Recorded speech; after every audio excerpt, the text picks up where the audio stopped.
At night, a small ship is docked, with a few men standing and talking with their boss. There are many barrels filled with dead bodies, each barrel containing a single dead person. It's said that the deaths are evaluated like this, with some entering coffins and others into urns. The mafia boss is inquiring about the number of dead bodies. One of his men replies that it's 33 in total. The boss orders them to finish this work before sunrise. Someone is thinking about who evaluated his life. The boss smokes his cigarette while his men add chemicals to the barrels to dispose of the bodies.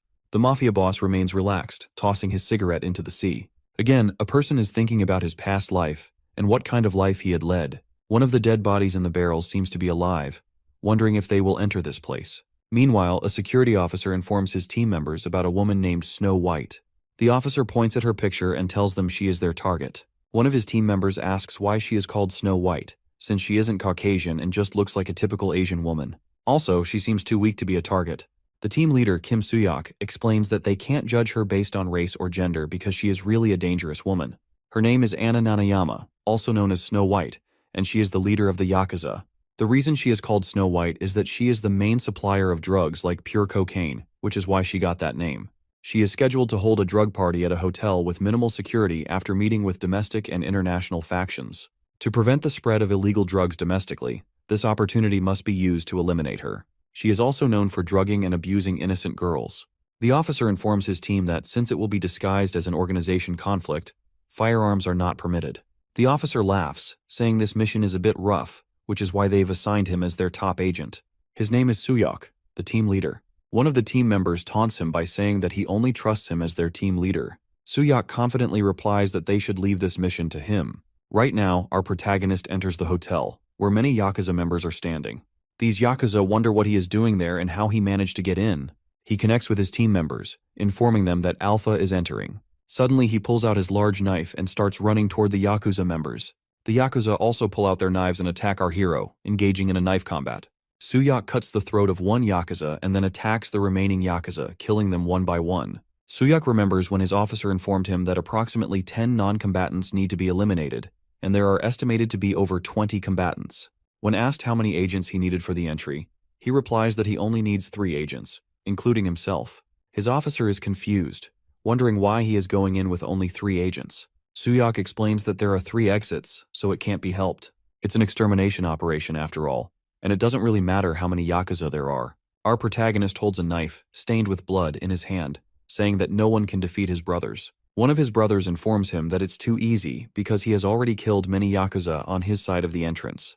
The hero introduces himself as an NIS black agent, one of the elite survivors from Hell. Soo-hyuk warns his brother to focus on the mission, which his brother replies to positively. Soo-hyuk and his 2 members approach the main target. He informs his team that everyone else will be under the influence of drugs and that there is only one exit here. Soo-hyuk orders his team to block the exit and kill them all. As he opens the door, he witnesses Snow White abusing a girl. All 3 of them are shocked to see this. As they enter the room, they are stunned to find that everyone is already dead. There are dead bodies lying all over the room. Soo-hyuk orders his men to find the target but first close the entrance and lock the door. Suddenly, someone knocks on the door. Wondering who it is, they are shocked to hear that it's Snow White. She informs them that the entrance is closed and the door is locked. Snow White is holding the head of the poor girl in her hand, wondering if she should kill them all. Soo-hyuk's dead body in the barrel is thinking about what his brothers had escaped with. These were the ones who thought they were the strongest, but are now facing death. But now they are facing Snow White. Snow White smiles at them and suddenly points at one of his brothers, throwing something very small at him. As he wonders what it is, the small object goes straight through his forehead, killing him on the spot. Along with that, she also throws the head of the dead girl. This attack is so fast that no one is able to move their feet. It went through his head like a bullet, and in the blink of an eye, he is lying dead on the floor. Soo-hyuk's second brother gets very angry and attacks Snow White, but Soo-hyuk warns him to stop because their opponent is not ordinary. Snow White throws the same small thing at him, and all Soo-hyuk can see is a hole in his second brother's head as he falls dead to the floor. Snow White laughs at them, saying no matter how many bugs gather, they are still just bugs to her. She challenges our hero, asking what he thinks he can do. First, he gets very angry, pulls his knife at her, and decides to attack her. But then he realizes he needs to think calmly because that entity is beyond his capabilities. He thinks that he can't go back like this now. She throws the same tiny thing at him again, which he avoids, surprised to see that it's actually a tooth she is throwing at him. He notices she's holding many teeth in her hand. She keeps throwing these teeth at him, but our hero keeps dodging them with his speed. When he gets close to her, before he can do any harm, she grabs him by his face and throws him far away from her. Suyuk thinks it's impossible for a woman to possess such powers and wonders what kind of power that is. Suddenly, she jumps in the air while holding his knife and lands right on top of his knees, causing extreme pain. While sitting on top of him, she tells him she really likes him. He excites her even more. She puts the knife through his hand, leaving him very helpless. Snow White tells him that his helplessness makes it even more fun for her. She rotates the knife, which is still in his hand. Our hero screams in pain, wondering what kind of fun she is talking about. She points toward the dead bodies and tells him that this scene and taking lives just for fun is her idea of amusement. Suyuk wonders if that's what she calls fun. He screams in pain, but suddenly he bites her neck with all his strength and rips a small chunk of flesh from it. After that, he takes a sharp piece of broken glass and drives it into her neck, causing a lot of blood to pour out. Our hero is happy that he finally killed her, and she lies motionless on top of him. He thinks his revenge is successful and that he has survived alone. He talks to his brothers, apologizing but saying he will soon join them. But to his surprise, she regains consciousness. Suyuk wonders how the hell that's possible and screams loudly. Snow White tells him that even though he's human, biting her neck was impressive. Scared, Suyuk wonders what the hell she is as he panics. She informs him not to try to understand, as it's pointless for him. She tells him he is the first one she has met like this, and that she hoped he would manage to do this. She pushes the knife deeper into his hand, causing him great pain, and our protagonist passes out from the extreme agony. Snow White is still sitting on top of him, calling him pathetic. Now, all the remaining members of the Yakuza enter the room and inquire about her safety. She looks at them and kills the first one by throwing the same tooth at his head. The other members stand, scared and silent. She orders the remaining Yakuza to clear the bodies, and they will return to Japan.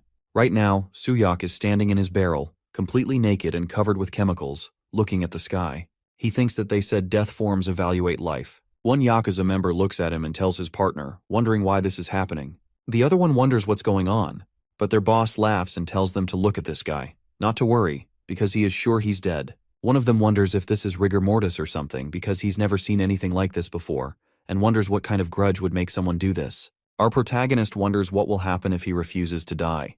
Their boss puts his burning cigarette on his neck and orders his men to hurry and bury him so he can rest in peace. Suyuk wonders what kind of evaluation he will receive. Suddenly, the wound on his neck, where the cigarette burned him, completely heals, which surprises the boss. They wonder about it, and Suyuk continues to think about the evaluation of his death. The Yakuza boss wonders if he survived, but Suyuk thinks he will receive his evaluation after he avenges that jerk. He remembers the time when he and his two brothers were in a hotel room, informing each other about their availability. First, Alpha informs that he is clear, and then Charlie. Suyun is ordering that all field team members approach the main target and that they will all be under the influence of drugs. He is also informing them that there is only one exit, and they should block it and kill them all. He stands alone in the hall, wondering where everyone has gone. Suddenly, someone grabs his mouth from behind. It's a giant, monstrous Snow White figure with countless hands, and all her hands are grabbing him from behind. She informs him that he has succeeded. The protagonist tries to escape her grip, and she tells him that he is welcome. She laughs and says that he is the Daywalker. Suddenly, Suyuk opens his eyes in the barrel, the sun shining on his face, and the ship sailing in the sea. He wonders about the pain in his head. He is completely naked, his body covered in blood, and he wonders what he was doing. To his surprise, when he looks around, he finds many dead bodies of Yakuza members. He thinks about what the hell this is and who did it. Suddenly, a young man calls him by his name and introduces himself as being from headquarters. He informs him to come with them. At this moment, they are traveling in a car, and he inquires from them about what happened on the ship. The officer informs him that they are investigating that as well. The officer also wonders, having heard that he completed the mission, and asks if he is not tired. He answers that he is fine, and the officer informs him that the travel time is not short, so at least get some sleep during the journey. As he says that, Suyuk notices that he is wearing a gas mask. Suddenly, they release toxic gas from the car's air conditioning. The hero wonders what these guys are. Both officers sitting in the front seats are wearing gas masks, and the protagonist begins losing consciousness. One of the officers informs the director that they have secured the specimen. On the other side, the director is laughing and informing his officers that good work has been done and to transport it to the lab. He also says that they will start with the dissection immediately. The director is standing near his table, laughing like a psychopath, saying that finally he has got it. That thing. He thinks about Snow White. Soon, the car reaches headquarters. The director informs the researchers to gather around and quickly move it from the car because there are so many experiments to be conducted. As the researchers open the trunk of the car, they get scared to see the dead bodies of 2 officers. As the researchers wonder about it, suddenly a giant tooth comes from the window of the car and kills one of them on the spot. In the blink of an eye, all the researchers and agents begin falling dead on the ground one by one, all of them getting hit on their heads and dying. The director wonders what is happening as all his team members are dead. He questions how in the world this happened. The car doors open, and the protagonist comes out of the car. The director is scared as he looks at him. He starts running for his life, yelling for all units to eliminate that man. On the other side, Soo-hyuk is reloading his gun. In a short while, many agents start running toward him, holding knives in their hands. But he starts shooting them in their heads one by one. One by one, they start falling down. One of the agents manages to come close to him and attacks him with his knife, but he shoots him in the arm and then blows off his head with a single shot. At this point, more agents are attacking him with knives, and he is dodging them easily. First, he kills one agent and stabs another one.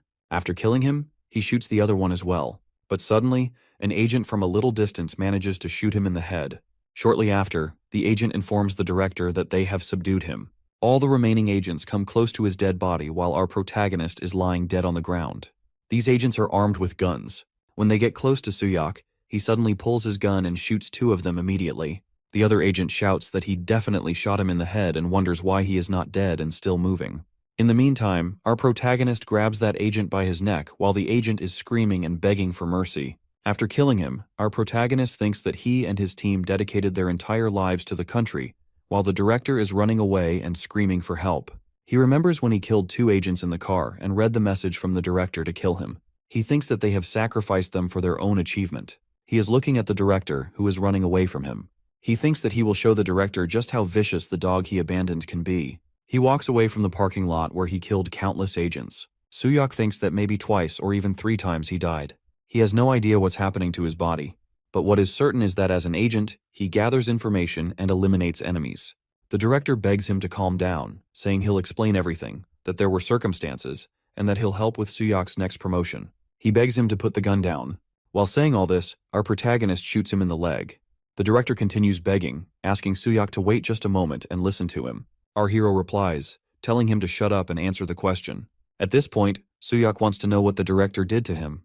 The director explains that it seems there's been some misunderstanding, but Soo-hyuk should listen to what he wants to say. Suddenly, our hero shoots him in the other leg. He orders the director to cut the useless talk.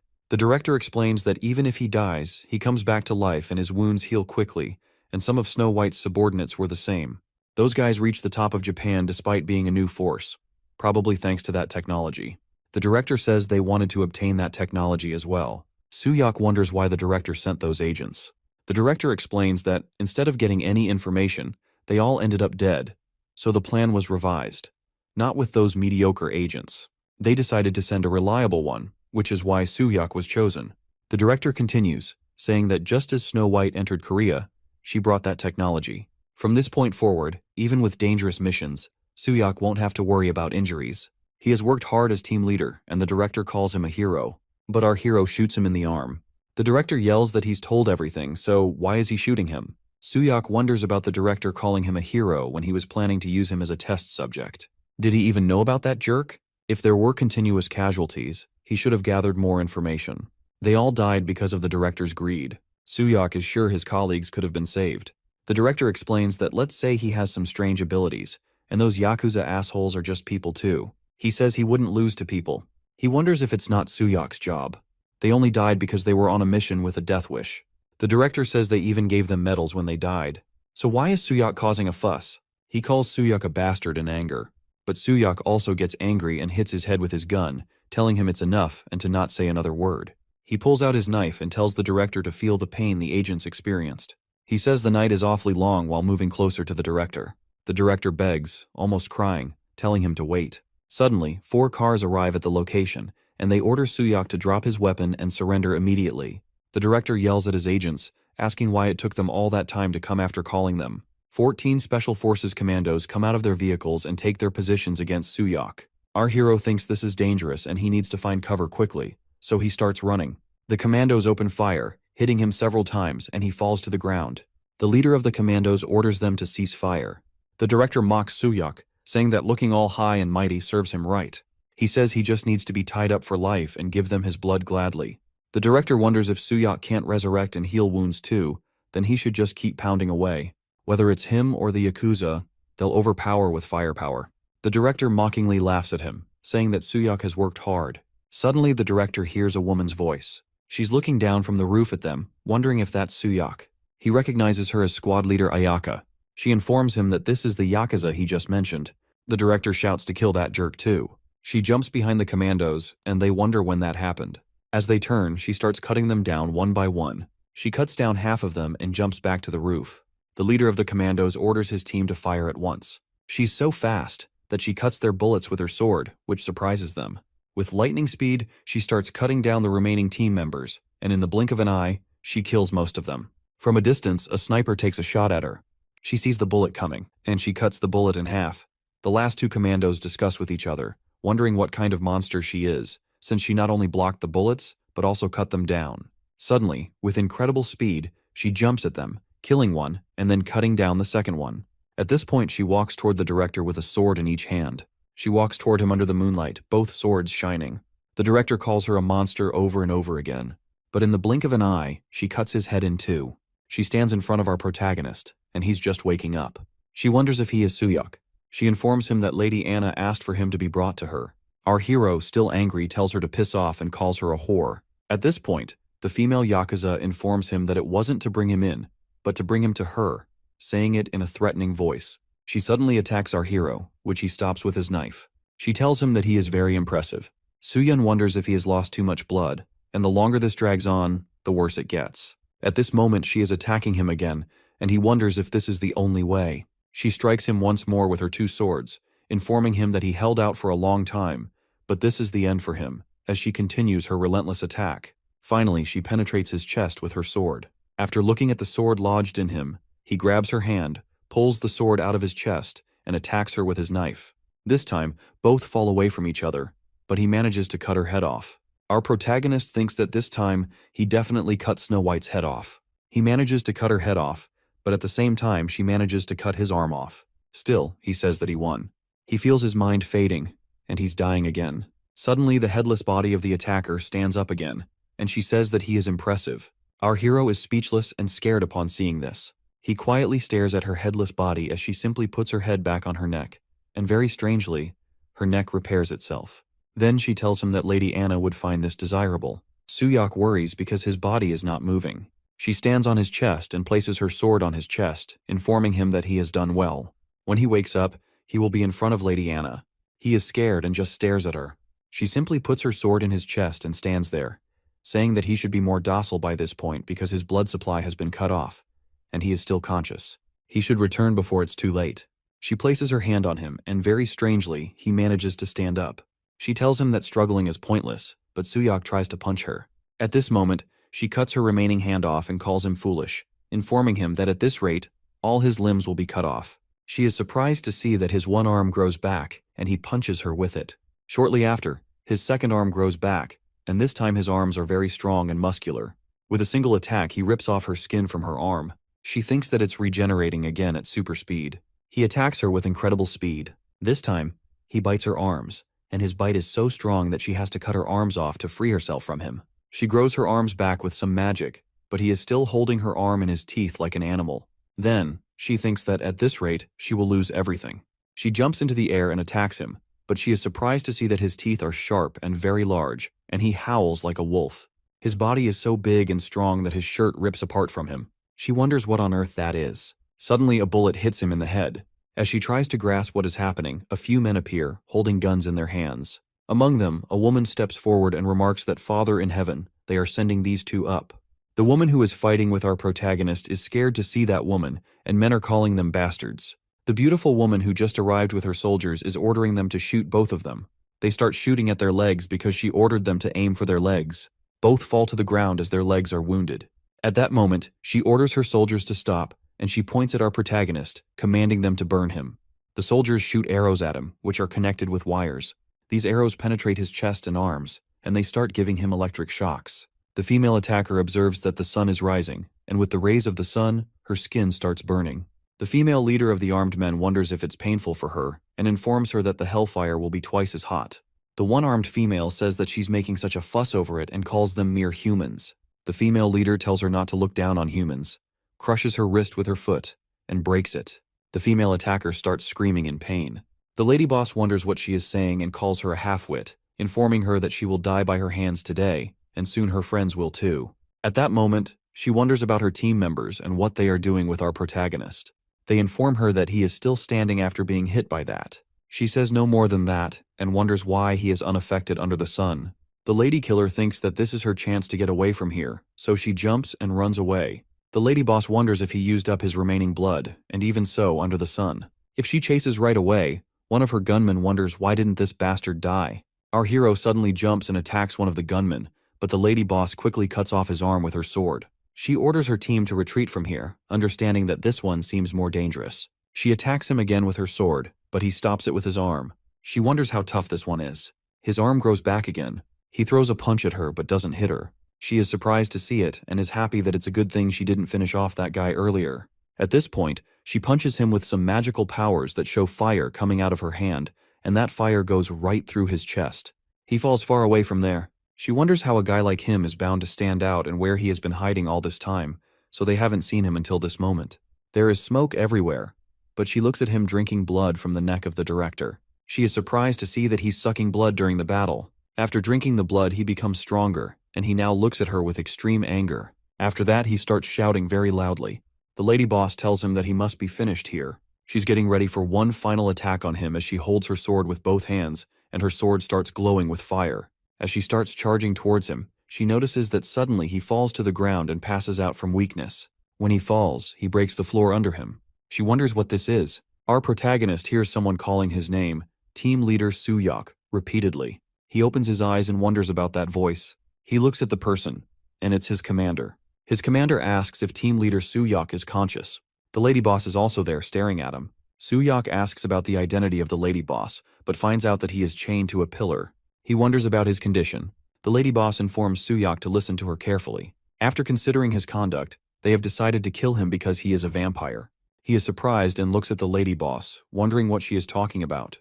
Our protagonist wonders why she is calling him a vampire, and he tells her not to make him laugh, as there's no such thing. She comes close to him, holds his face in her hands, and wonders if she really has any idea. He guesses what she's doing to him. She bites her finger and draws a few drops of blood from it.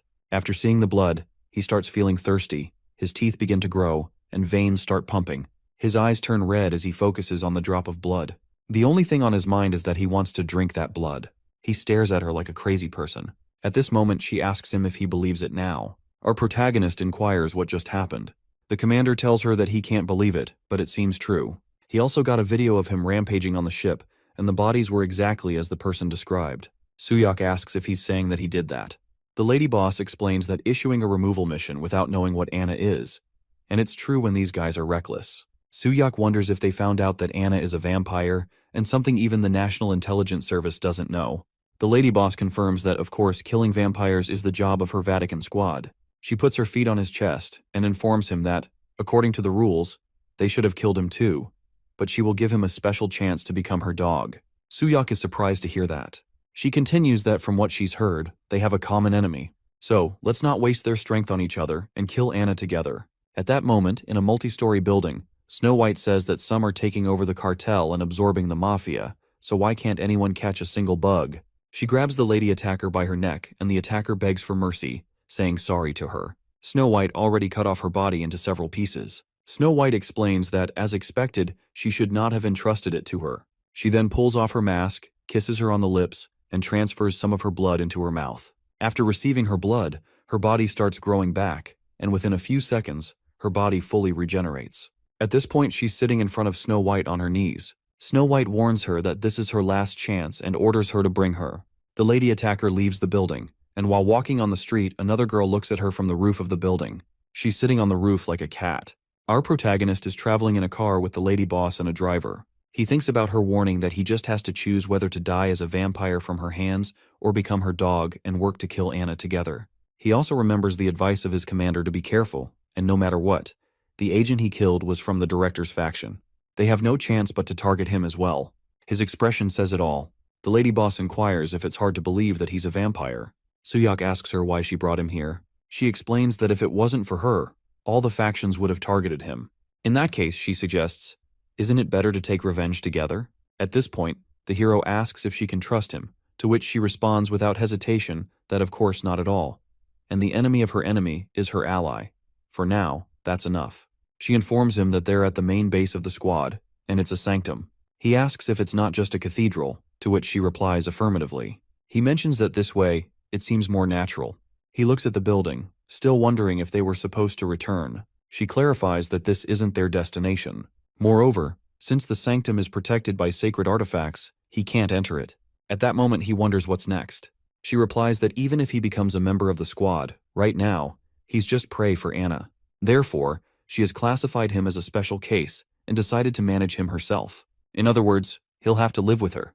Right now the lady boss is informing him that this is a hotel affiliated with the squad. It provides the location and leaves no records. At this moment, she thinks that they haven't even properly introduced themselves. She is a member of the Vatican Secret Squad, and her name is Mirror. Our protagonist introduces himself as Kim Soo-hyuk. Mirror is curious, thinking that he probably has a lot of questions and allows him to ask anything. He's curious about vampires. She wonders if he's accepted it, and at that point, she starts explaining.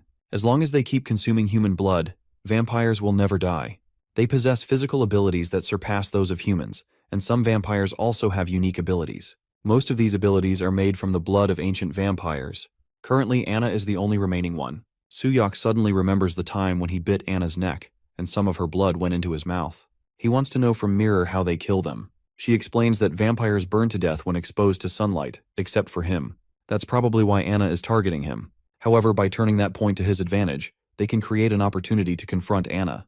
To do that, he needs to get stronger, and she will help with that. She asks him if he understands why she brought him here. He replies that he understands very clearly. She fears him, and without the constraint of the sun, he could become the worst vampire. Leaving him alone is dangerous, and killing him means losing a lot of potential. So, using the public enemy as a pretext to monitor him and remove him if deemed dangerous is the plan.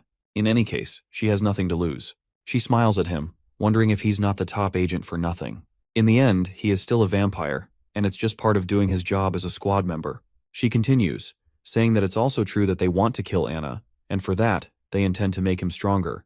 If he has any complaints, he can feel free to speak up any time. Soo-hyuk informs her that he has already died several times. As long as he can kill Anna, he doesn't care about anything else. He has the intention of submitting easily. Mirror thinks that he revealed his true intentions without hiding anything, yet he is still willing to follow. Is he trying to say that his goal is nothing but revenge? After all, she really likes his boldness. She also thinks it will be enjoyable to tame him. Finally, she informs him that with the introductions complete, it's time to eat. She offers her neck for him to bite. The protagonist wonders what she really means by biting her neck suddenly. She taunts him, reminding him that whether he likes it or not, he is a vampire too. Normally, a lack of blood would stop his movements, but he seems to be frenziedly seeking blood in a unique way. She's curious if he would also refuse to kill innocent people. He stands up from his chair and starts walking toward her. Mirror continues offering her neck, mentioning that her neck is cramping. She urges him to hurry up and drink. After some hesitation, he bites her neck and starts sucking blood from it. His eyes turn red. She wonders if the blood is coming in and repeatedly tells him to drink more and more, offering to let him drink it all. Suddenly, he recalls Anna's words, when she remarked that, as expected, he is an interesting one. Remembering that, he stops sucking blood and pushes Mirror away from him. She goes straight to her bed and lies down for a few seconds. Soo-hyuk wonders if the impulse for blood is the vampire's instinct. She informs him that he'll be busy starting tomorrow, so it's better to sleep quickly. She warns him that if he slacks off, she'll kill him. He looks at her and questions whether he will have to drink blood like this every day. All of this is for revenge. Even if his body has become a vampire, his heart won't. He remembers his two brothers who were killed by Snow White. Soo-hyuk is confident that he'll surely send that jerk to hell. Our hero also lies down just next to Mirror and sleeps. As both sleep very peacefully, Mirror wakes up and wonders why he's lying next to her. She is wondering the reason why he is lying right next to her, and he notices that there is another room right in front of him and did not mention that there is a bed over there. And yet he is lying right next to her. It's unbelievable for her. And as a saint, sharing a bed with a man is a bit improper, and she is thinking that she did not know he was like that. And what a lecherous guy, and what kind of lascivious thoughts. First, she keeps staring at him. Then she closes her eyes and keeps telling herself that she needs to calm her mind. She finally starts praying to their Father who art in heaven, hallowed be thy name, and lead us not into temptation. Suddenly his hand falls right on her belly, and she gets scared. She is trying her best to control her impulses and wondering what will happen next. Today in the staff room, Soo-hyuk and Mirror are standing face to face, and she is informing him that she will explain how to kill a vampire. And as he already knows, ordinary weapons won't work on vampires. There are only two effective ways to eliminate them. One is sunlight, and the other is silver. Even touching silver can cause burning pain, and using silver weapons to decapitate or stab the heart will deliver a fatal blow and kill the vampire. Now, she is reminding him that back then, the lady attacker did not die. And other than that, vampires can't be destroyed. And does he have any questions before they begin the training? He is wondering that she said that Mirror is her name, and he is sorry about the last night in his sleep. Suddenly, she gets very angry and throws a punch at him, which he stops with both hands. And he is wondering what on earth she is doing. She is very angry and warning him to cut the nonsense and should have the basics down. So let's begin immediately. And what he needs is combat experience with non-human entities. And through future duels, he will grow stronger as a special forces member and simultaneously. And he should gain strength as a vampire through blood. And if he understands, suddenly Mirror again jumps at him and throws a punch at him and orders him to get in line. But he stops her punch very easily. He taunts her that there is no human stronger than vampires. This time he throws a punch at her, which she dodges very easily. But this time she connects a fast punch to his chin. This time, she did not stop and kept throwing punches at him and throws him down to the ground and informs him that no matter how hard the road is, she will endure. He gets up and informs her that he survived even in hell because he is a black agent. They keep on training, and after several months of training, now he is making progress. And he is taking shape. But it's still far from enough. Suddenly, an agent enters the room, and Mirror wants to know what's the matter all of a sudden. The agent apologizes for the interruption while she is busy, but it seems she needs to go to the sanctum immediately. She is wondering why the sanctum. She confirms to him that she understands and she will prepare right away. And she informs him that she will be back soon, so stay here, to which he replies positively. Now she is walking towards the sanctum and wondering why they are calling for her at the sanctum. She is complaining to her officer about it, but he replies that he doesn't have access to the details. She is suspecting that she has a rough idea about the entity that can call her in this manner. A car arrives, and she is informing him that it must be them who have arrived. It's a black Mercedes-Benz, and they left in that car. That strange girl is still sitting on the roof of a high building like a cat and watching their car. After looking at the car for a short while, she confirms that now she got them, and her eyes are glowing like electric lights. She is calling the name of Kim Soo-hyuk. Mirror is informing her colleague that there is only one entity that can call her in that manner, and she knows it because she is Bishop Mirror. Now she is wondering, from a superior officer, what brings him to Sanctum, as it is an envoy directly from the Vatican. That person is informing her that it is an honor to meet her, and he is thanking her for her hard work. They are always grateful for her. He wants to skip the formalities and get straight to the point. He wants to know if she has brought in a vampire. She is surprised to see that they already know about it. Inside a huge hotel building, many people are sitting in the reception area. The receptionist is welcoming a person. That person wants to check in, and the receptionist is requesting his ID and inquiring how many people are in his party. He is informing him that they have quite a large group. Actually, they have 200 people. As the receptionist wonders about that number of people, suddenly, he takes out his knife and kills him. Now people present in the reception area start panicking and running away from there. The security in charge is ordering his team members that he will take care of it, and those two guards should handle the evacuation of civilians and report to the control room. Someone is informing the team leader to wish him good luck handling this alone. He is surprised to hear that voice and turns back to see the person. He notices that 2 black cars are coming straight toward the hotel gate, and these cars break the glass door and enter the hotel reception. From these cars, many Yakuza members are coming out, holding large knives in their hands. Now only 3 agents are facing these countless Yakuza. The agents are calling these Yakuza bastards, asking how dare they come here.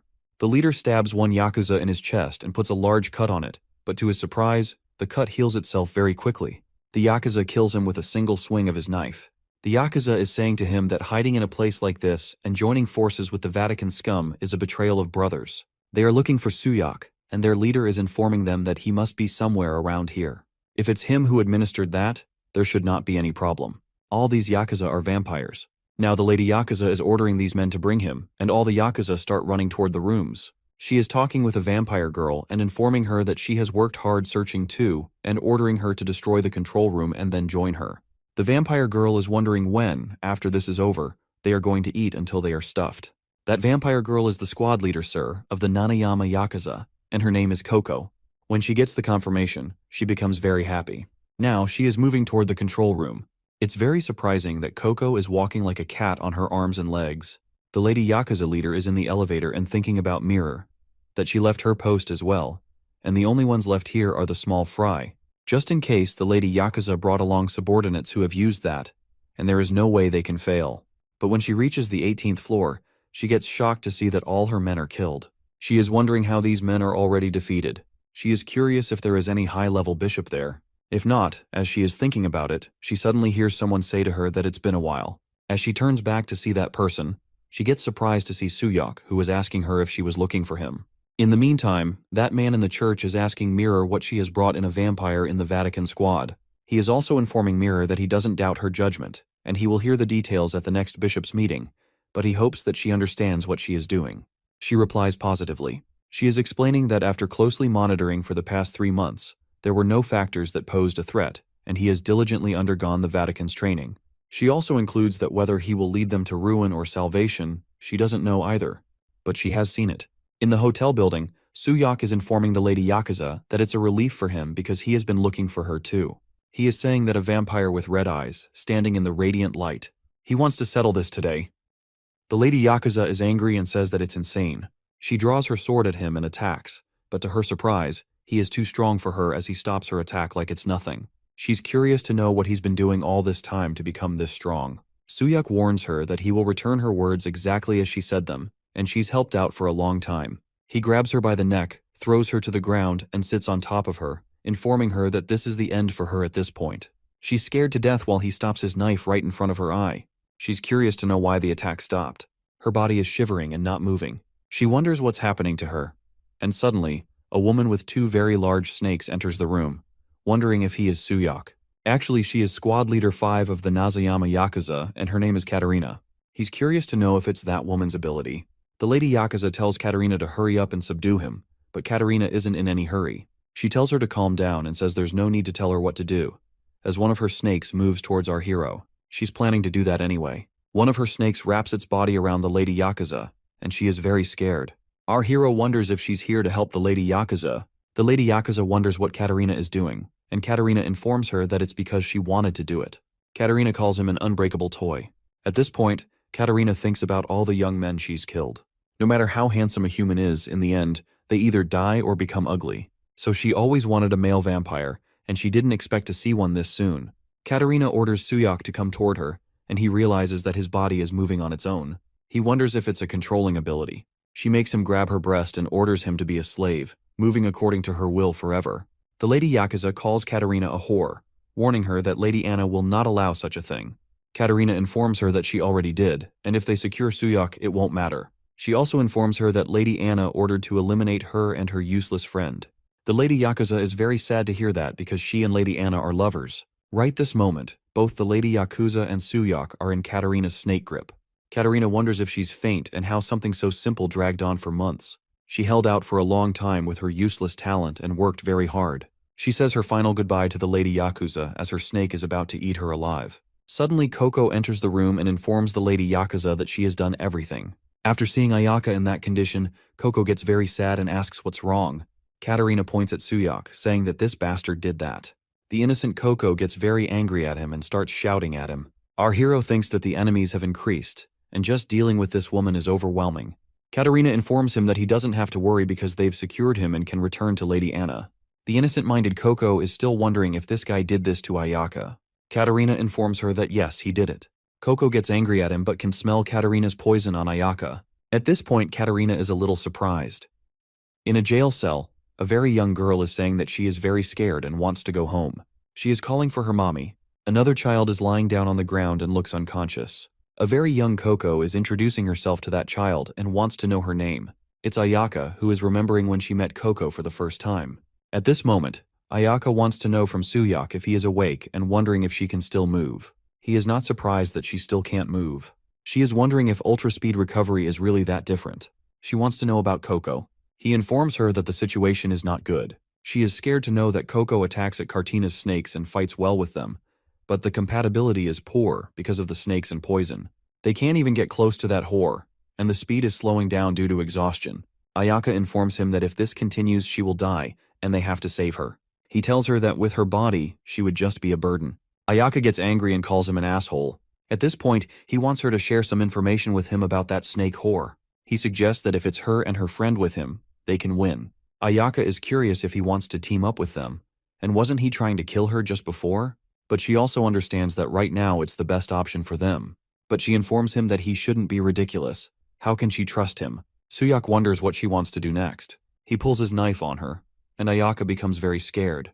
At this moment, Katrina is thinking that she is using more power than she expects, and wanting too much of her blood, especially on this unexpected fool. She also wonders why on earth she hasn't been poisoned yet. There's no way this jerk can detoxify her poison. She's too clueless. Coco is still fighting Katrina's snakes. Katrina is surprised to realize that Coco is just holding her breath the entire time. Finally, Coco attacks her, pulls in the air, and throws her out of the window. Then Coco starts breathing again, admitting that she would have been dead if the fight had lasted much longer. She asks Ayaka if she's okay and where she is. Eventually, she finds her, but after all her effort, she collapses to the ground. She notices a tiny snake biting her leg, feeling the poison spreading through her body. She wonders if she is underestimating her opponent too much. Suddenly, Katrina returns through the broken window and mockingly asks if Coco is saying something. Both of them are close now. Katrina finds it very interesting and decides that she will make sure Coco and her friend, whom she is desperately searching for, stay together forever. She transforms into a huge snake and declares that Coco will end up inside her dear monster's stomach. Just as the snake is about to consume Coco, Ayaka suddenly appears and cuts off the snake's head. Coco feels immense relief and happiness to see Ayaka again. Katrina is shocked to see that Ayaka detoxifies herself, knowing that only Ayaka and she possess the ability to neutralize the poison. She wonders how Ayaka manages to do it. Ayaka recalls the moment when she asks Suyok if he wants to team up, questioning how she can trust him when he just tries to kill her. He responds that if that is how she feels, then it can't be helped. He then takes his knife and cuts his own hand. Ayaka, confused, wonders what he is doing at that moment. Suyok explains that someone once said the enemy of his enemy is his ally, and for now, that is enough. He acknowledges that she must be furious and feel betrayed after giving her all and being on the verge of losing her friend. He understands her anger. At that point, Suyok instructs her to drink his blood. She suddenly remembers Coco as a child, offering her hand in friendship. At that moment, Suyok wonders if she has ever heard the saying that the most terrifying person is someone who has nothing to lose, and when faced with someone like that, it is inevitable. When Katrina dies, Ayaka and Suyok stand together. An agent runs toward Mirror, informing her of a very serious situation, that a large number of vampires have invaded the hotel. Mirror is shocked to hear this. Suyok runs toward the snakes with a knife in his hands, and Ayaka informs him that she can transform her body into a snake and command other snakes. She warns him that if he is bitten by her snakes or inhales the venomous mist, his body will become paralyzed and easily controlled in a stiffened state. Fortunately, the venomous mist doesn't last long, and they need to close the gap between them and her. Our hero is cutting down the heads of her snakes, but there are too many of them. She keeps reproducing them endlessly. One snake takes his knife in her mouth, and he wonders if she's trying to take his silver knife away. Many snakes circle around him, about to attack. Suddenly, Ayaka jumps in, cutting the snakes with her sword. She tells him to pull himself together, saying he's going to die just because he lost the silver knife. She also informs him that she's using her powers by consuming blood, so the snakes won't grow indefinitely, but she plans to drain his stamina. She will deal with the snakes somehow, and in the meantime, he must go and help Coco. He moves toward Coco and informs her that they are temporary allies. He tells her that when he detoxifies her blood, she must support him and her friend. He puts some of his blood in her mouth and says this is the only way for everyone to survive. The blood gives her new life and a lot of energy. Suddenly, she jumps up, pushes our hero down and sits on him like a dog. Suyok wonders if she's being controlled, as he's sure the detox was done. She informs Ayaka that she has got Suyok. Ayaka responds that they are not enemies with him anymore, and they need to kill Katrina along with him. After hearing this, Coco stares at Suyok for a few seconds, then starts running toward the snakes like a cat.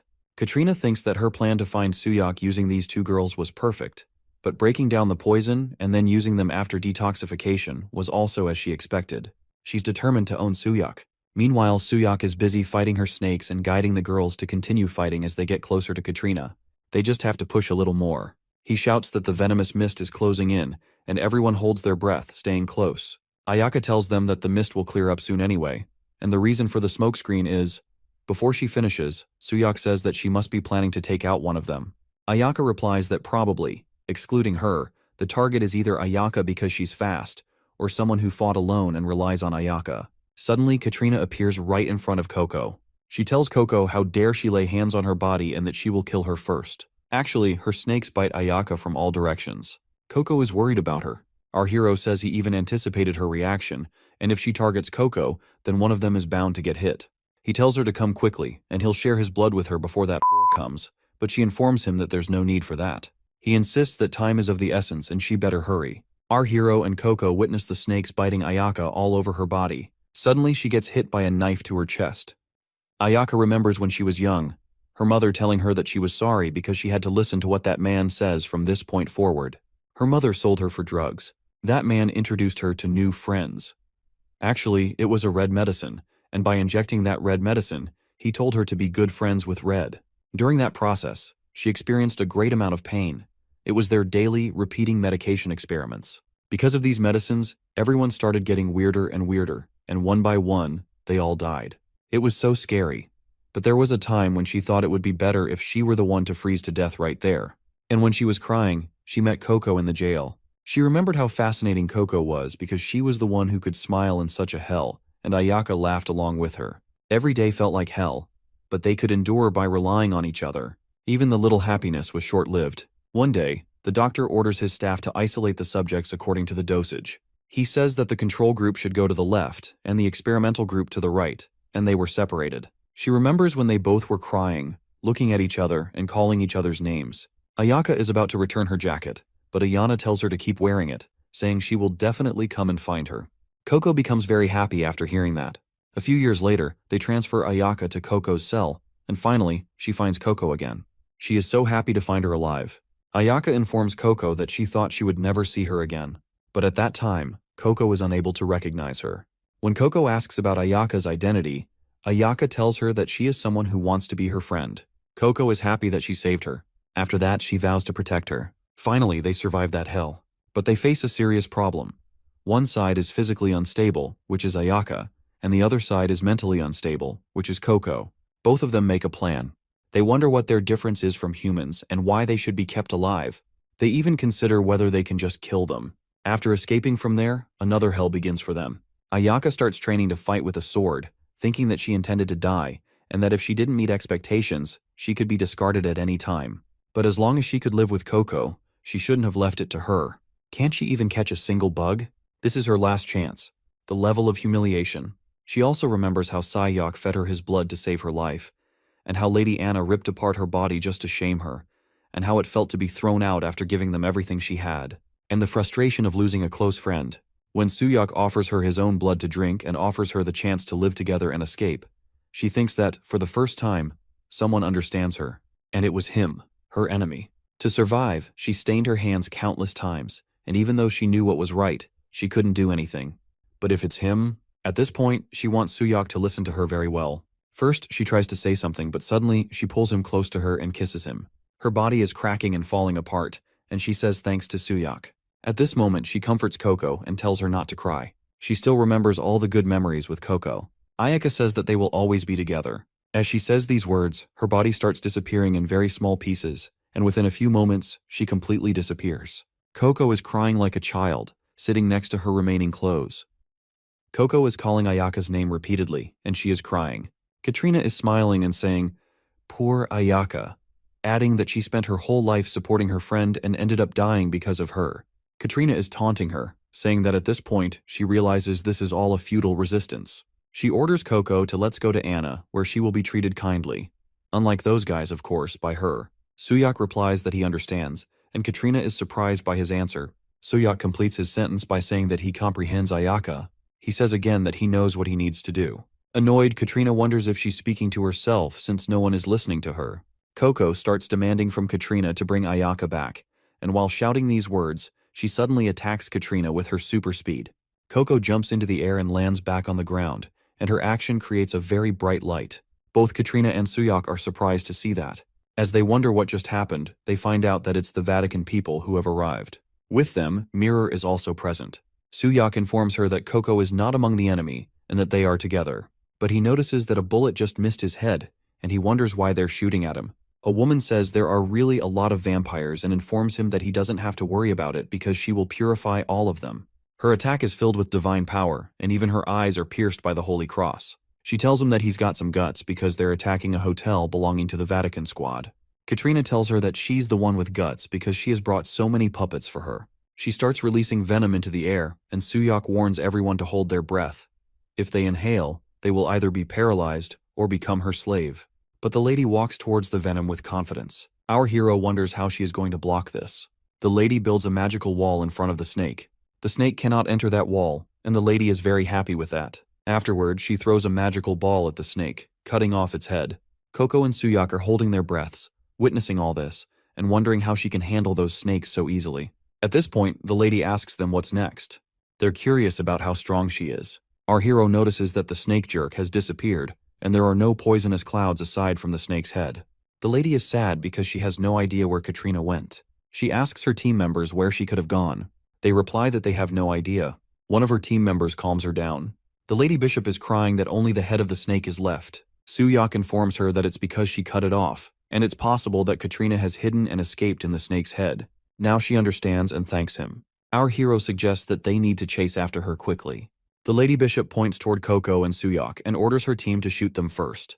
Quickly, Suyok grabs Coco and starts running away from there. Her team starts shooting at them. She informs Suyok that she'll send him off without pain since he's a good vampire. Our hero quickly hides behind a wall with Coco and informs them that he is not an enemy and that he is allied with Mirror.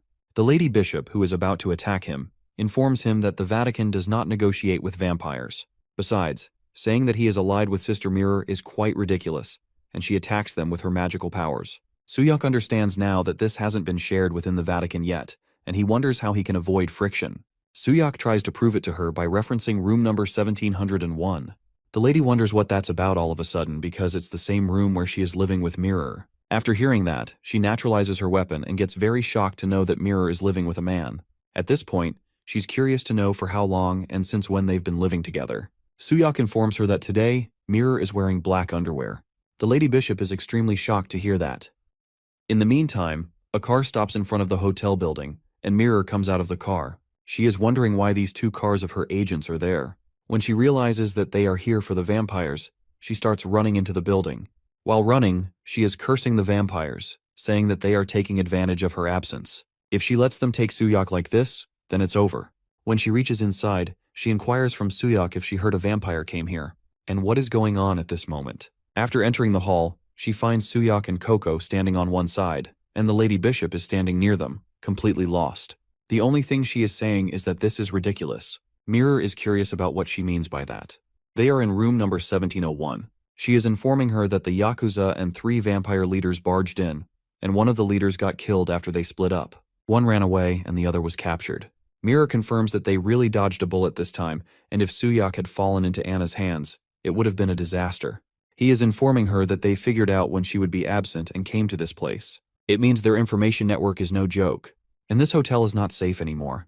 Mirror admits that for sure, they need to move locations, and they can't be apart for even a moment. At this point, Mirror and our hero are looking into each other's eyes, and that eye contact makes Mirror shy and she smiles. Suyok says that the guy who almost died, facing one vampire for the first time, and now went against 3 and is still alive. The combat training that goes beyond human strength and speed, and it's clear that he has gotten stronger through constant blood-sucking. Mirror confirms that even if he is a bit slow, if he keeps getting stronger like this, he will eventually be able to kill Anna. And anyway, from this point on, don't leave his post carelessly. Mirror is angry at him and asks if he would refuse to go if the higher-ups called for him. He is informing her that there is something she needs to know, and he has obtained some important information. She is curious to know about it. He is informing her that as a vampire, he knows the way he can become as fast and strong as Anna. She is shocked to know that. He explains to her that the 7th squad leader of Nanayama Yakuza, Ayaka, gave him this information. And she gave him this information right before her demise. Because the more blood a vampire consumes, the stronger they become. So, even if he gets stronger with the current method, it will still be impossible to fight against Anna. But if it's vampire blood, then that's a different story. Because by consuming a vampire's blood, he can steal the power they have accumulated, and if he meets certain conditions, he can also gain abilities. Mirror is curious because they cannot trust the source of the information. And what about the conditions for gaining those abilities are not clear. But Suyok is determined that it's definitely worth testing. And after actually drinking Ayaka's blood, the bullets just seemed to slow down, and he was able to use a new ability for a moment. And it is said that Anna has 7 vampires under her command. And at this point, he knows exactly what he needs to do. That he has to drink the blood of all of the vampires under Anna. Mirror understands this and wonders that he brought Coco for that reason. And Coco is also one of Anna's vampires, and it would not hurt to secure her for the time being. Coco is getting angry, and the Lady Bishop is telling her to say what she wants to say at this moment. Suyak is informing her that Coco has animosity towards Anna for killing her friend, so she might be useful on their side. Mirror is annoyed by him, and he is wondering if there is a problem with it. Mirror is informing him that there are quite a few because the Bishop's Council is about to be held. He is curious about the Bishop's Council. She is explaining that it's a meeting where the bishops of the Vatican gather, and they usually discuss the current situation regarding Anna's forces. But the topic of this meeting is Suyak, and since he was brought into the vampire hunting group, there are some folks who are not pleased. But he doesn't have to worry about it, because her position is not that bad. And as he said, she brought him here to keep an eye on him. But at this point, she thinks she can trust him a little. She starts opening her shirt and telling him that he has worked hard. She is offering her neck to suck blood as a reward and telling him to eat up. The Lady Bishop is listening to all this conversation and is shocked. She is sitting outside the room and is very angry as she cannot believe her ears. Suyak is telling her that she gives him this every day, and what did she mean by a reward? The Lady Bishop is wondering outside the room that she gives him that every day. Mirror is informing him that he has changed since the beginning, because at first, he struggled to hold back in excitement. But now, he seems to be doing it quite leisurely. And if it gets too hard in the middle, just let him know, he informs her. Outside the room, the Lady Bishop is shaking in fear by hearing that. At first, he struggled to hold back in excitement, but now he seems to be doing it quite leisurely. And Suyak is saying if it gets too hard in the middle, just let him know, Mirror. The Lady Bishop is imagining that both are having intercourse right now, and she is wondering what on earth is going on, Sister Mirror. At this moment, she hears Mirror telling him that earlier he said the more the better, so should he call Lucia too. He responds that first, they should ask for her opinion. At this point, Lucia is scared to death upon hearing that and is thinking that Mirror is saying she will call her. She is wondering why her, imagining herself and Mirror both having fun with Suyak at the same time. She is shaking just by imagining that she is doing it. At this point, the door opens, and Mirror comes out and asks Lucia if she perhaps, as she is about to say something, Lucia passes out on the floor. As Mirror comes out of the room, Lucia hugs her and informs her that she will see her at the bishop meeting. While hugging Mirror, Lucia looks at Suyak with very angry eyes. After that, she gets into her car quickly and disappears. He wonders what happened to her. Mirror informs him that Lucia has also left, and the problem is Coco. Coco is happy that she doesn't act so high and mighty just because she's a bishop. She's nothing at all. Coco orders Mirror to bring her fresh blood and a place to rest immediately, and then she'll gladly take her in as her subordinate. Otherwise, suddenly Suyak punches Coco and orders her to shut her mouth. Mirror wonders if this will really help them.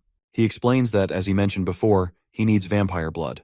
If they consider her an enemy, draining her blood before she's eliminated is all there is to it. But if they keep her as an ally, she will continually ask for blood. Considering her detection ability to find him and her combat skills, she will definitely be helpful. Mirror agrees with him, but wonders if he can really control someone like this. Coco is scared, hiding behind Suyak's legs, curious because it's expected of the Vatican to be so violent. Mirror wonders why Coco is nice to him. He explains that he has no idea. He looks at Coco as she hides behind his legs, getting angry at Mirror. He thinks that he was consumed by rage when his comrades died and he killed the director and his team members who sacrificed themselves. Actually, he killed them all. This girl, who also lost a friend, is surely burning inside as well. He calls Coco by her name, and she starts looking at him with love and trust. He informs Coco that they will kill her master, Anna, and it would be nice to have her help in that process. But she's not absolutely necessary. She can either die as a vampire or take revenge for her friend together with them. At this point, Coco has to choose one option. After thinking for a few seconds, Coco replies that she hates Anna because Anna always made things difficult for Ayaka. She hates the Vatican even more because Mirror hurt Ayaka, but she can't forgive the one who killed Ayaka. If he kills that jerk Anna, she will do anything for him. Just then, Suyak is looking at Mirror for her response, and she agrees to him. She will have him and Coco talk at the bishop meeting together. They are now her responsibility, so if he goes out of control or harms anyone, he will be dealt with immediately. Mirror instantly regrets saying that. Inside the bathroom, Coco is taking a shower and shouting that if she tricked her, that Vatican jerk, how dare she subject her to this torture. Mirror is giving her a shower and commenting on the smell, wondering how long it has been since she last washed. Coco is shouting that she smells good, but Mirror taunts her, saying she must have a bad nose. Mirror is thinking that as someone who kills vampires, washing this dog is a bit too much for her. Suyak reminds her that he already mentioned needing vampire blood and tells her to think positively because all of this is unavoidable for the greater good. Inside the room, Suyak is cleaning his silver knife when Coco bursts out, running like a cat, completely nude. She complains to him that Mirror put poison in her eyes and begs him to save her.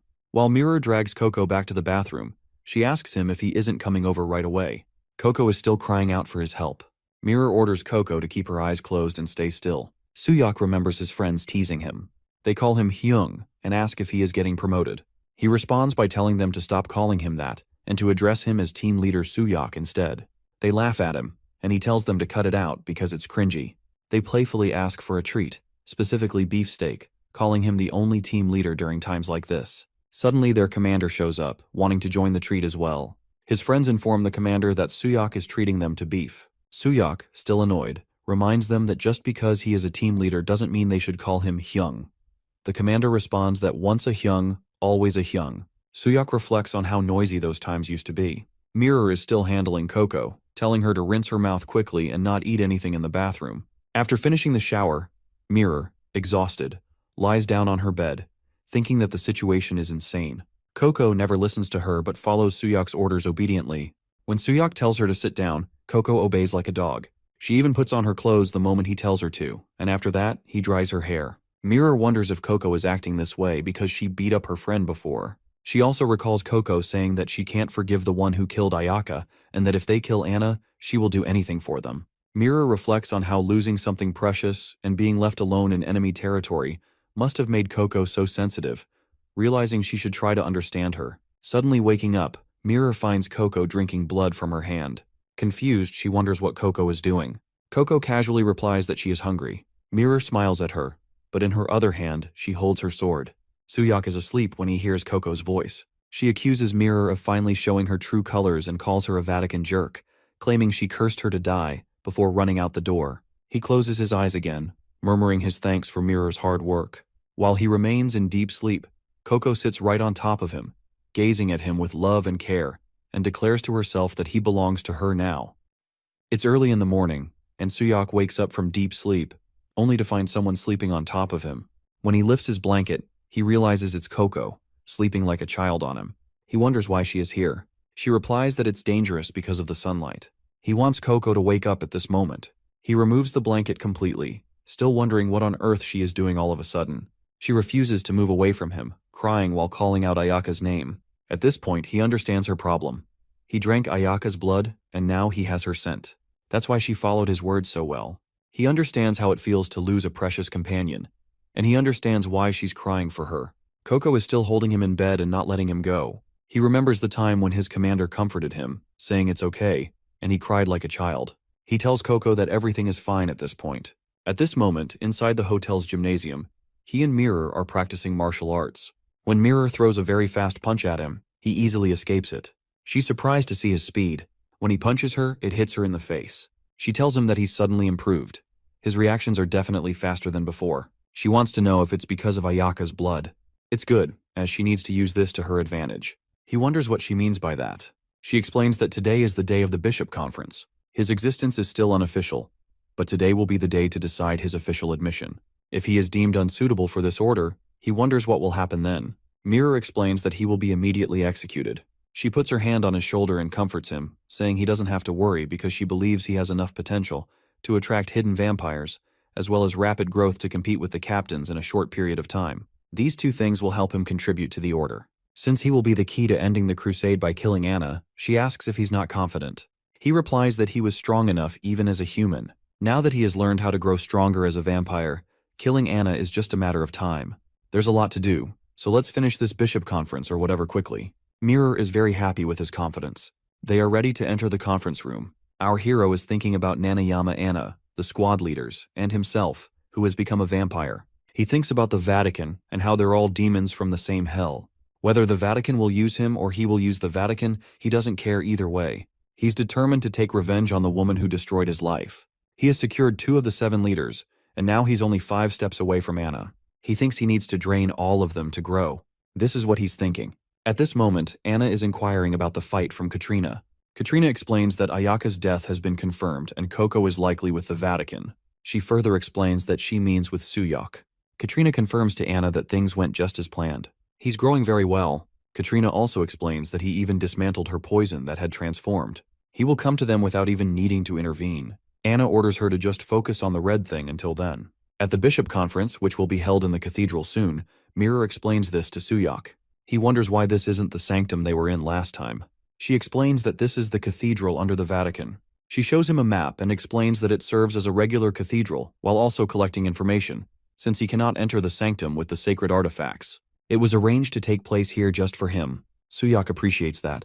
He confirms that he understands her efforts, but asks if they really needed to go this far. The order instructed to keep him restrained just in case. He can't help that either. She explains that there will be bishops who are hostile to him, but he's still better than Coco. From a little distance, a man watches both of them and asks if that guy is her vampire. Mirror is welcoming Bishop Dominic and telling him that it's been a while since they last met. He is also asking about her wellness. Dominic is wondering if he is Suyak, the vampire who used to be a black agent and is presently trying to join the Vatican. Dominic expresses his happiness, calling it really great news. He is sure that Suyak will be a great asset to their combat strength, and she certainly found quite the talent. Mirror explains that during a mission, he fought evenly with those squad leaders. Dominic teases him by saying that it was with the weakest of the squad leaders, of course. As for him, he wants to burn all the vampires to death, and it's too bad that he wasn't there. He starts laughing at our hero. Suyak removes Dominic's hand from his shoulder. As Dominic is leaving, he informs him that it was nice meeting him, and that he'll see him later in the meeting room. He calls his assistant Hilda to go with him. Hilda tells Mirror that it's been a long time and she'll see her in the meeting room. Before leaving, Hilda stares at our hero with innocent eyes. After looking at him, she greets him as well. Suyak wonders if Hilda is truly a bishop. She informs him that it's a special case, so it's quite different from the usual structure. He must have sensed it too, but to most members of the Vatican, he's probably a thorn in their side. There are more people like Dominic, but some may be openly hostile. Suddenly Lucia enters and hugs Mirror, and Mirror wonders how Lucia is already here. It seems like she's seeing her more frequently these days. Lucia wonders if she enjoys it as well. Mirror replies that of course she is happy to see her. Lucia glares at Suyak angrily. Lucia is curious to know if Mirror has seen Lady Cecilia. She replies that she hasn't seen her yet. Lucia tells her that she thinks Mirror should be cautious of Lady Cecilia. Mirror asks why she is saying that. Lucia responds that she despises vampires more than anyone else, and no matter how much Suyak assists the Vatican, she will definitely oppose him strongly. Mirror thanks her for the warning but assures her there is no need to worry because, despite their frequent disagreements, she is still more than qualified as a bishop. Suddenly, Suyak informs Mirror that a fire is coming straight toward him. Mirror quickly strikes the fire with her sword and throws it far away. She wonders what the hell is going on. It's Cecilia, who declares that she is simply doing her duty as a bishop. She questions Mirror, asking if a bishop who protects people from vampires is now seriously protecting a vampire. She insists there is no need for a meeting and orders Mirror to leave him behind.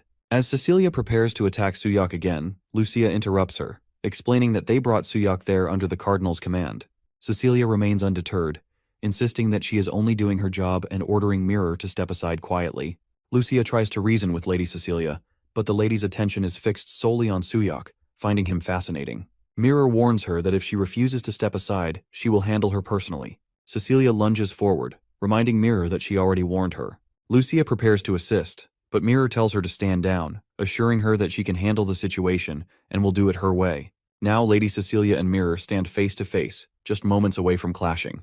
The fight begins, with Mirror wielding her sword while Cecilia uses her magical fists. Fire and smoke fill the air, making it difficult to see their movements. Lucia anxiously wonders if Mirror is holding up against her opponent. Suddenly, a female bishop arrives and demands to know the reason for the commotion.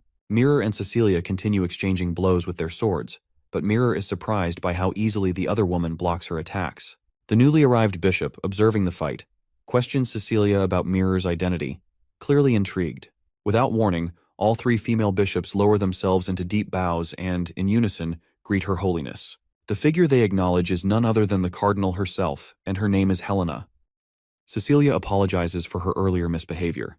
Helena dismisses it, saying it's fine and that she can roughly guess the reason behind her actions. She orders everyone to enter the meeting room. Mirror acknowledges the command, replying that she understands. Cecilia, however, warns Mirror to view this not as a meeting but as an execution trial, making it clear that if there is no valid reason, that man will die by her hands today. Lucia invites Mirror to join her in the meeting room. Mirror reminds herself to stay focused, knowing that if today's meeting goes wrong, both Suyak and Coco will die here.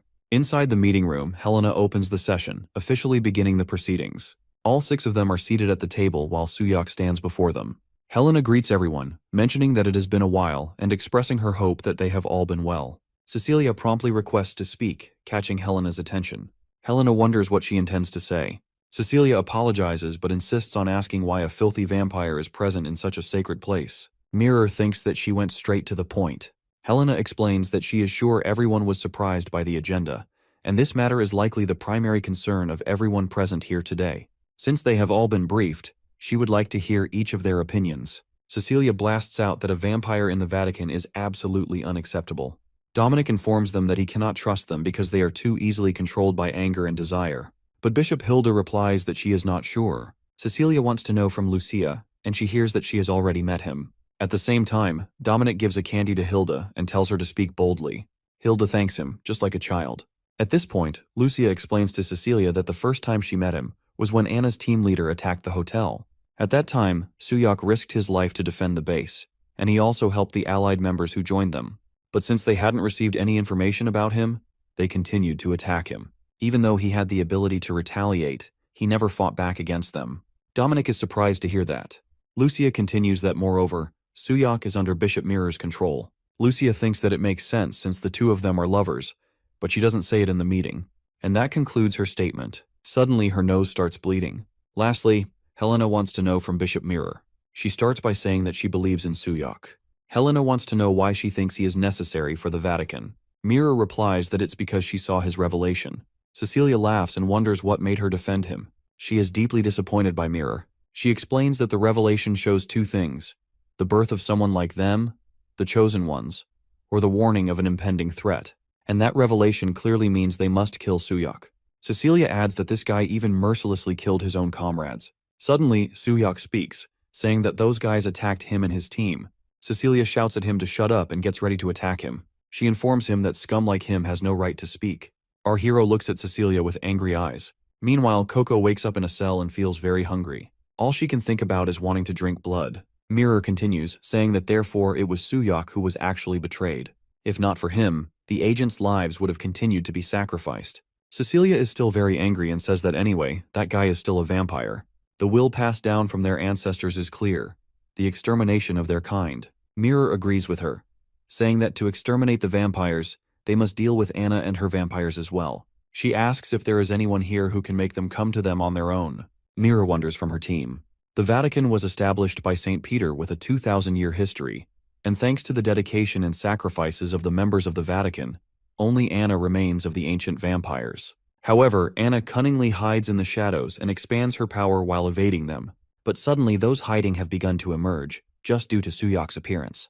Since his arrival, the 7th squad leader has been annihilated, and the 6th squad leaders joined them. Mirror continues, saying that everything that was stagnant is now moving quickly, and they now have a lead to end this game of tag that has lasted for 2,000 years in their generation. Cecilia is angry at Mirror and tells her that she's spouting nonsense. What about the 6th squad leaders joining them? Has she completely lost it?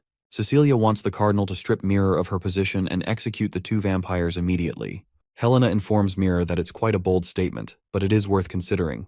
Because of that man, Anna has shown her weakness for the first time, and perhaps this is an opportunity. She is thinking of forming an experimental unit. Cecilia is still trying to stop her. Helena continues that they cannot ignore legitimacy either. If more than half of the bishops agree, it will be implemented. Now Helena demands that those who support this decision must take responsibility for it. Mirror confirms that she understands. Cecilia punches the table and says that she can concede 100 times that Suyok is still acceptable, but the other one was Anna's subordinate, and that woman is absolutely unacceptable. Helena wonders if she has heard that Coco has low aggression and cannot be controlled, and says they'll see for themselves and judge. Helena orders to bring in the 6th squad leader, Coco. This is a big problem. A male bishop comes in running. Helena gets angry at him and starts asking him what he is doing during the meeting. He apologizes and warns her that it's urgent. Helena is curious about what's going on. The man shouts that the vampire known as the 6th squad leader, Coco, has escaped. Everyone is shocked to hear that Coco has escaped. Cecilia taunts Mirror for Coco's escape. Mirror informs them that catching her is the priority, and soon she realizes it's still daytime. Dominic replies that if she escaped from the basement, it would be a disaster. Mirror thinks that the places she would head to are either the orphanage at the cathedral. She imagines a child waking up to use the toilet, and when he opens the door, Coco is already standing there, waiting for him. Dominic shouts for the children, Suddenly, the girl bishop informs him to wait a minute. She is in the process of concentrating on something. Suyak observes her as her eyes begin to glow like lights, and the atmosphere around her changes. Dominic tells her to calm down, assuring her that her siblings will be fine. If she doesn't control her emotions, he finds out that it's already too late. Suddenly, electric currents start circling around them. Everyone thinks it's about to come out. Lucia tells everyone to be careful. Suyak shouts, calling out to Mirror and warning that it's on her side. Suddenly, a sword falls from the sky and Lucia is worried about Mirror. Helena is also curious about Mirror's safety. The sword slightly cuts Mirror's arm, injuring her, and her arm begins to bleed. Mirror thanks Helena for helping her and saving her life. Lucia runs toward Mirror, inquiring about her arm. Helena orders Lucia to go to the orphanage first, and she replies positively. Helena orders Dominic to take care of Bishop Hilda because, since Bishop Dominic is usually well trusted, it should be possible. Helena informs them that the rest will head to the orphanage, and if that vampire causes any trouble, she will hold Mirror accountable accordingly. Mirror replies positively. Cecilia runs toward the director's office, saying that she knew this would happen because she is a vampire at the level of a sect leader from the Nanayama Yakuza, and her true nature won't change. If anything happens, it's all because of Mirror. Suddenly, she sees Lucia standing in front of a door. Cecilia wonders why they're in a hurry and what she's doing there. After reaching the orphanage room, Cecilia is shocked to see that all the children in the orphanage are dead, and she wonders if it's already too late. Cecilia starts shouting at the vampire, demanding to know what it has done. But as she enters the children's room, she is surprised to find Coco playing with a child, who is happily riding on her back. Another child informs Cecilia that if she wants a turn, she must get in line. Realizing that it was all her imagination, Cecilia sees that all the children are alive and happy with Coco. After witnessing this scene, Cecilia wonders if that thing is really a squad leader. Mirror comes running into the room, immediately asking Coco what she is doing with the children. Upon noticing the blood on Mirror's arm, Coco becomes overly excited and eagerly requests just a sip of it, but Mirror refuses her without hesitation. Cecilia firmly tells Mirror that she is well aware. This is clearly the vampire itself. Despite Mirror's rejection, Coco continues to plead for a sip of blood, but Mirror stops her sharply, questioning her actions. Undeterred, Cecilia remains resolute in her decision to eliminate Coco. She orders Mirror to get away from Coco, and Coco wonders what she means by that. Coco informs her that Suyak told her not to drink the blood of others. Cecilia is surprised to see that she is under control, even though she is a vampire. Mirror wonders if only her blood is allowed for her. As Cecilia is about to attack Coco, suddenly Dominic holds her hand and informs her that the children are watching and that she must withdraw her powers. Hilda rushes in, curious about the safety of the children. The children are very happy to see Hilda, calling her name. She informs the kids that she is glad they are safe and asks about their well-being. The children inform her that Coco played with them, and they had fun. Right then, Mirror warns Coco to wait a second, but Coco insists that she doesn't want to wait anymore. The children point at Coco, saying that with her red eyes, she played with them, even letting them ride on her back, and they had a lot of fun playing together. Hilda gets emotional and starts crying while looking at Coco. Hilda quickly hugs Mirror and says sorry to her. She apologizes to Mirror because she got hurt because of her. Mirror comforts her by saying that she was just worried about her siblings, and it was not intentional, so it's okay. Hilda thanks Coco as well. While Coco is still requesting just one sip of blood from Mirror, Suyak enters the room, punches her head, and warns her that it's enough. In the meeting room, Helena informs them that the results are in, and it has been confirmed that those two vampires can be controlled with the majority of the bishops agreeing. They will proceed to operate an experimental unit that includes vampires. She inquires from her team if there is any dissent. Cecilia informs that there is none. Helena confirms the decision and removes Suyak's handcuffs. But Coco is still trying to take a sip of blood from Mirror's arm. Helena continues, saying that Mirror is hereby appointed as the squad leader of the team. And finally, Helena announces that with this, the bishop meeting is concluded. Hilda informs Mirror that she will see her next time. While leaving, Lucia tells her that she has injuries, so she shouldn't push herself and should contact her if she needs help. Mirror thanks her, and Lucia says that if the vampires act up, to let her know, and she'll fly right over to take care of it. Mirror tells her that it's all right. Lucia warns her to be careful. From a little distance, Cecilia calls out Mirror's name, and both wonder what she wants at this point. Cecilia reminds her that the true mission of their crusade is to save people from vampires. If the time comes when those scum violate that noble mission, she will annihilate them all to fulfill her duties. As she leaves, she warns Mirror to watch over them well. At present, in Vladivostok, Russia, men are drinking in a bar. A person enters and goes to the counter. He tells an old man that it's been a while, Ivan. Ivan informs him that he needs his help. The old man tells him that he only contacts him at times like this, and it's a bit disappointing. By the way, he asks if he hasn't forgotten that he's the one who gouged his eye out. This old man is Ivan, and he's the mafia boss. Ivan continues that he will never forget the day he lost his boss and his eye to him. 4 men from Ivan's gang put guns to the young man's head. Ivan is curious to know what guts he has coming to find him. The old man calls Suyak's name. He inquires from Suyak why he came to Russia. He remembers when Dominic informed them that it looks like they need to go to Russia because recently the Yakuza, who raided a hotel, showed signs of being vampires. So they performed autopsies, but contrary to expectations, they were all humans. A peculiar detail, however, was that drugs, seemingly related to abilities, were detected in their bodies. A month ago, the Russian branch was wiped out by the mafia, and the same drug was detected in the mafia's bodies back then too. The activities of the Nanayama Yakuza in Russia have been tracked as well, and an investigation into Anna and the drug is necessary. He has secured a place to stay so the mission can begin immediately. In the Crusade Alliance affiliate hotel, Vladivostok branch, Mirror is sitting on the sofa, and Coco is sitting on the floor like a cat right in front of Mirror.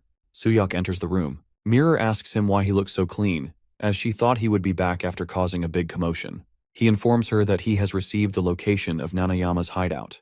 He already has planned the operation and will explain it right away, so she should make sure to understand. Mirror wonders how he gouged out his eye and yet gave up the information so easily. Suyak asks if she wants him to hit that business, doesn't she? The Nanayama Yakuza and Ivan are hostile forces. He continues that she should listen carefully, and after explaining his plan, she is delighted, saying that as expected from a top agent. She agrees to go along with the plan and asks what her part in it will be. She also wants to know if there was no other plan. He explains that this is the best course of action given the current situation. Mirror is not happy with her disguise, as she's wearing a wig and lenses. Suyak, looking very handsome, explains to her that it's essential for their squad, which is composed of vampires, to disguise themselves. So, does she want to go in a priest's robe while holding a great sword to a club?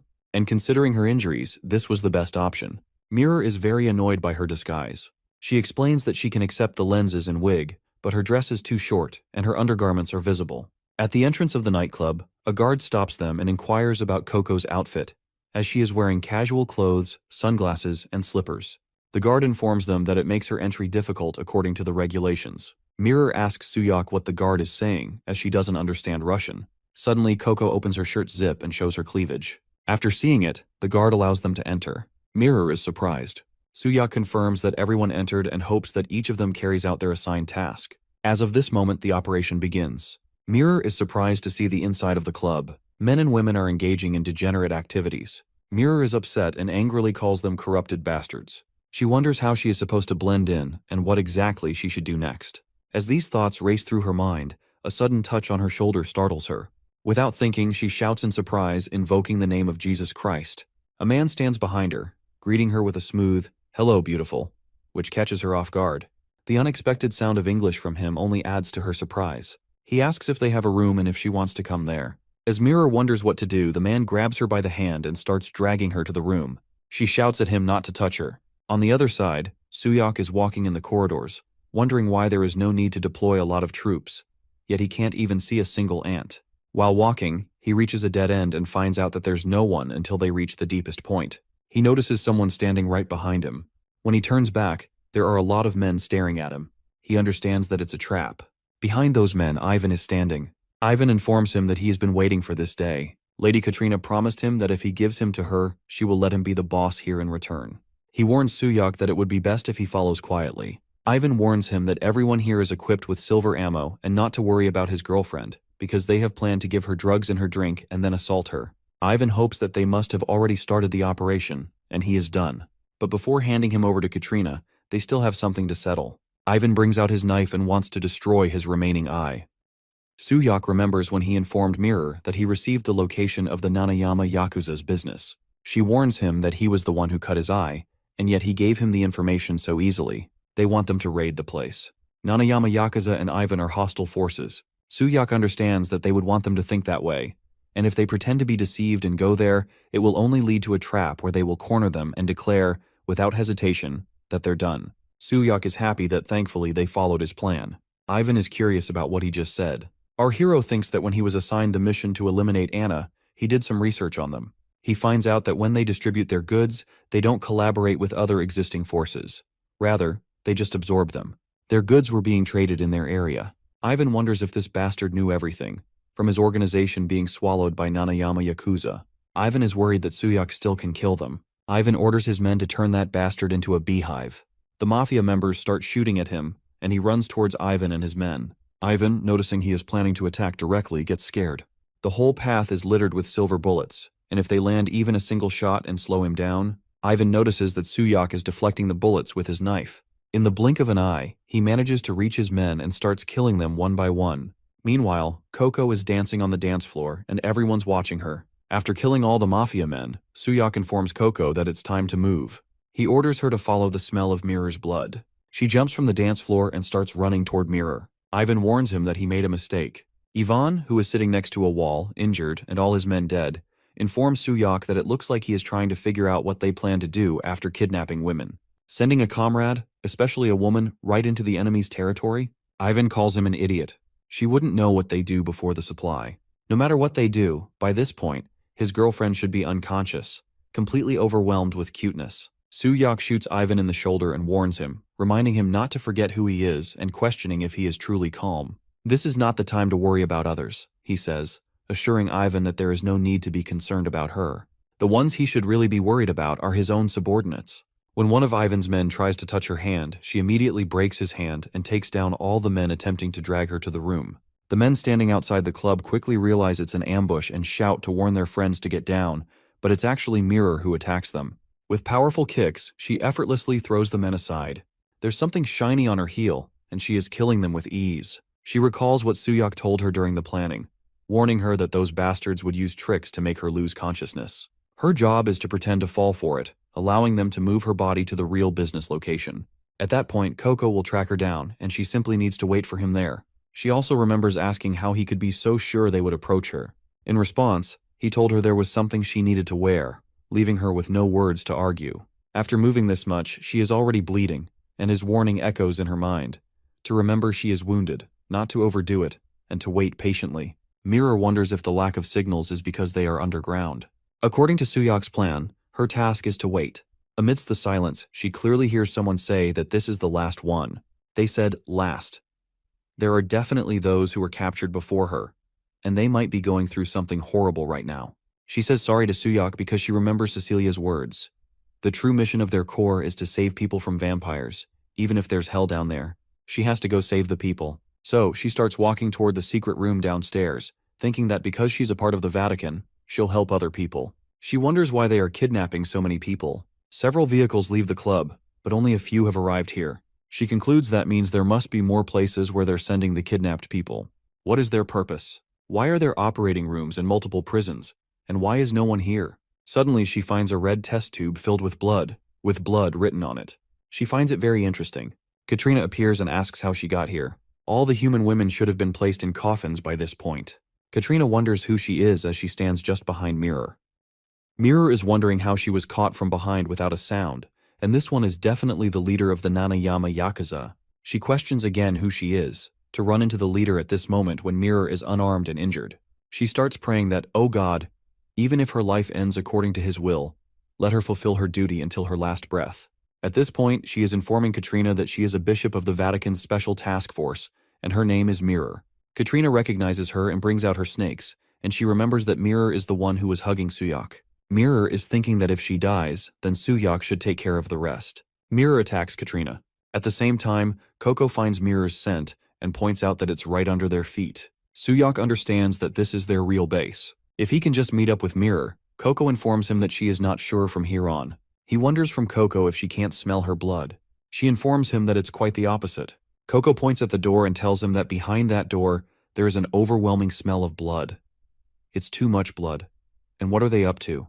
He finds Mirror's phone on the floor. He received her voice message, which says that sorry for going against the plan, but it seems there are hostages, so she had to move, and the task force's mission is to save people from vampires. And saving people comes before their own lives or the task force's. So she hopes he will carry out his mission without fail.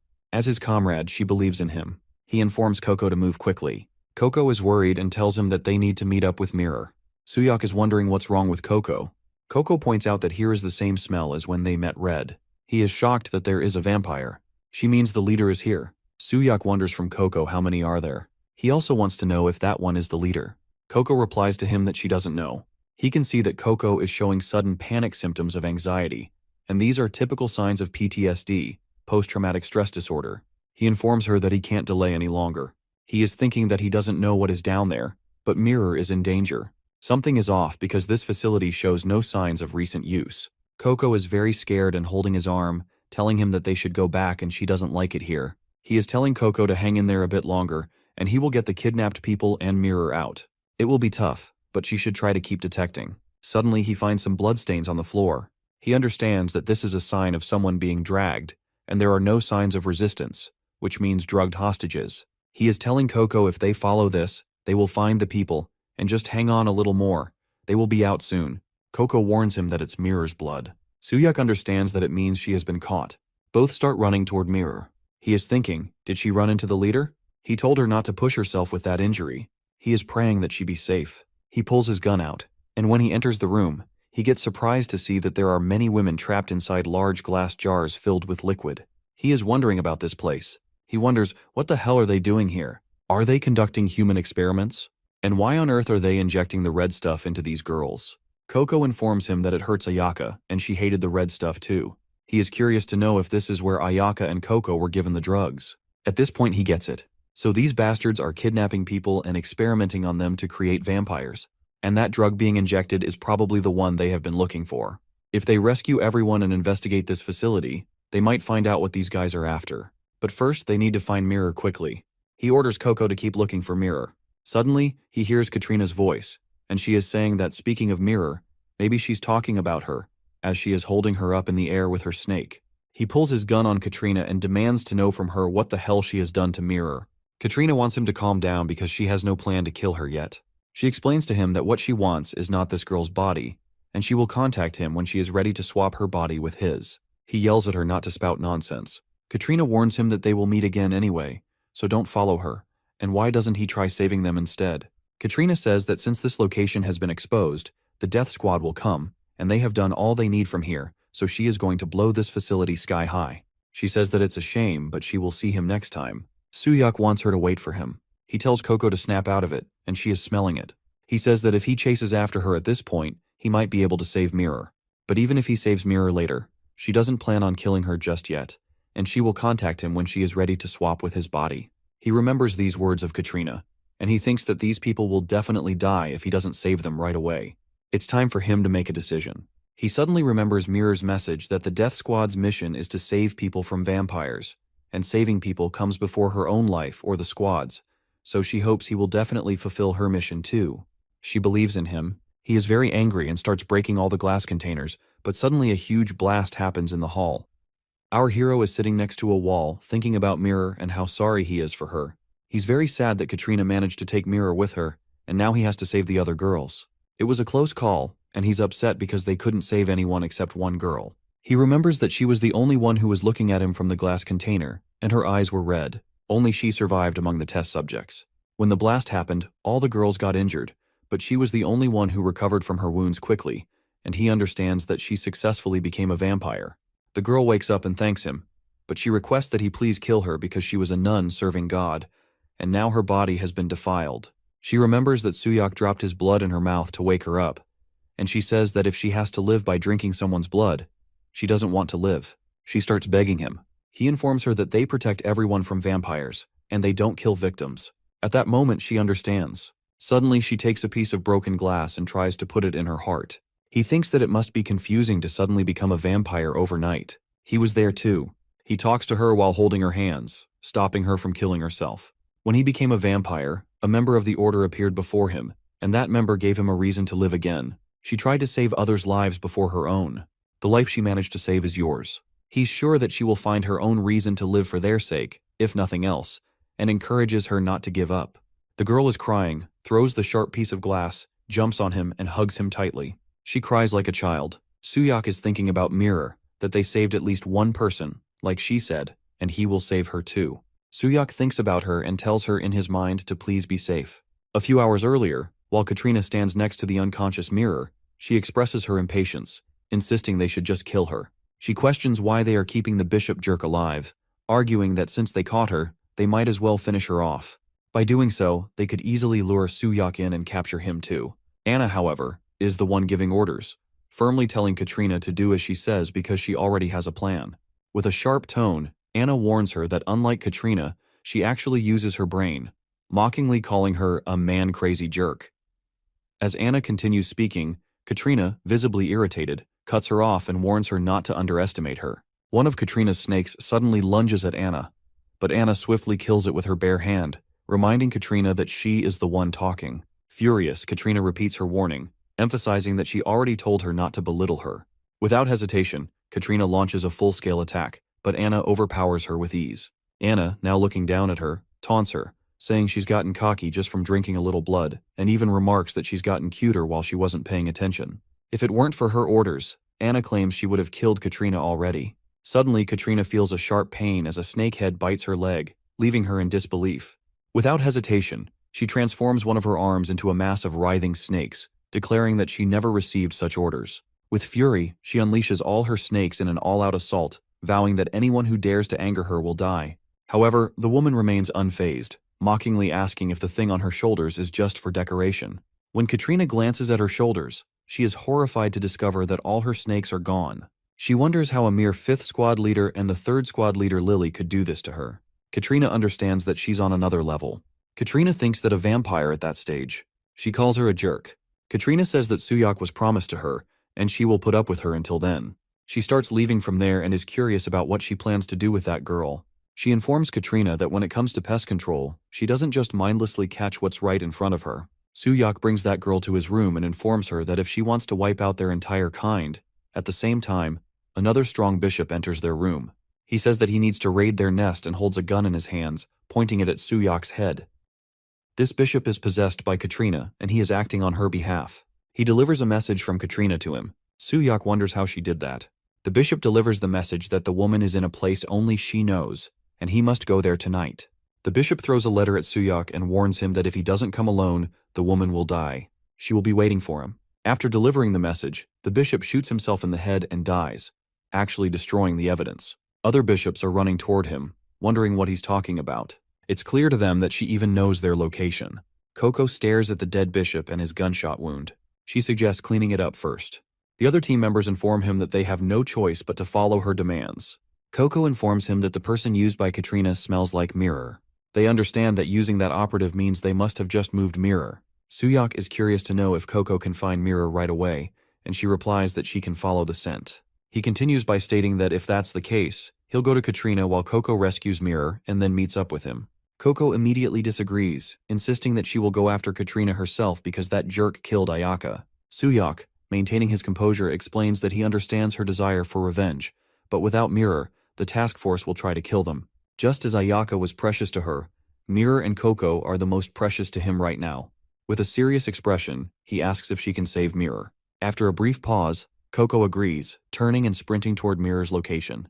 As she departs, she reminds him once again that Katrina is hers to kill. Soo-hyuk watches her leave before addressing his team, instructing them to investigate the identity of the task force member from earlier and to provide backup for Coco. He firmly states that he will personally handle Mirror's rescue.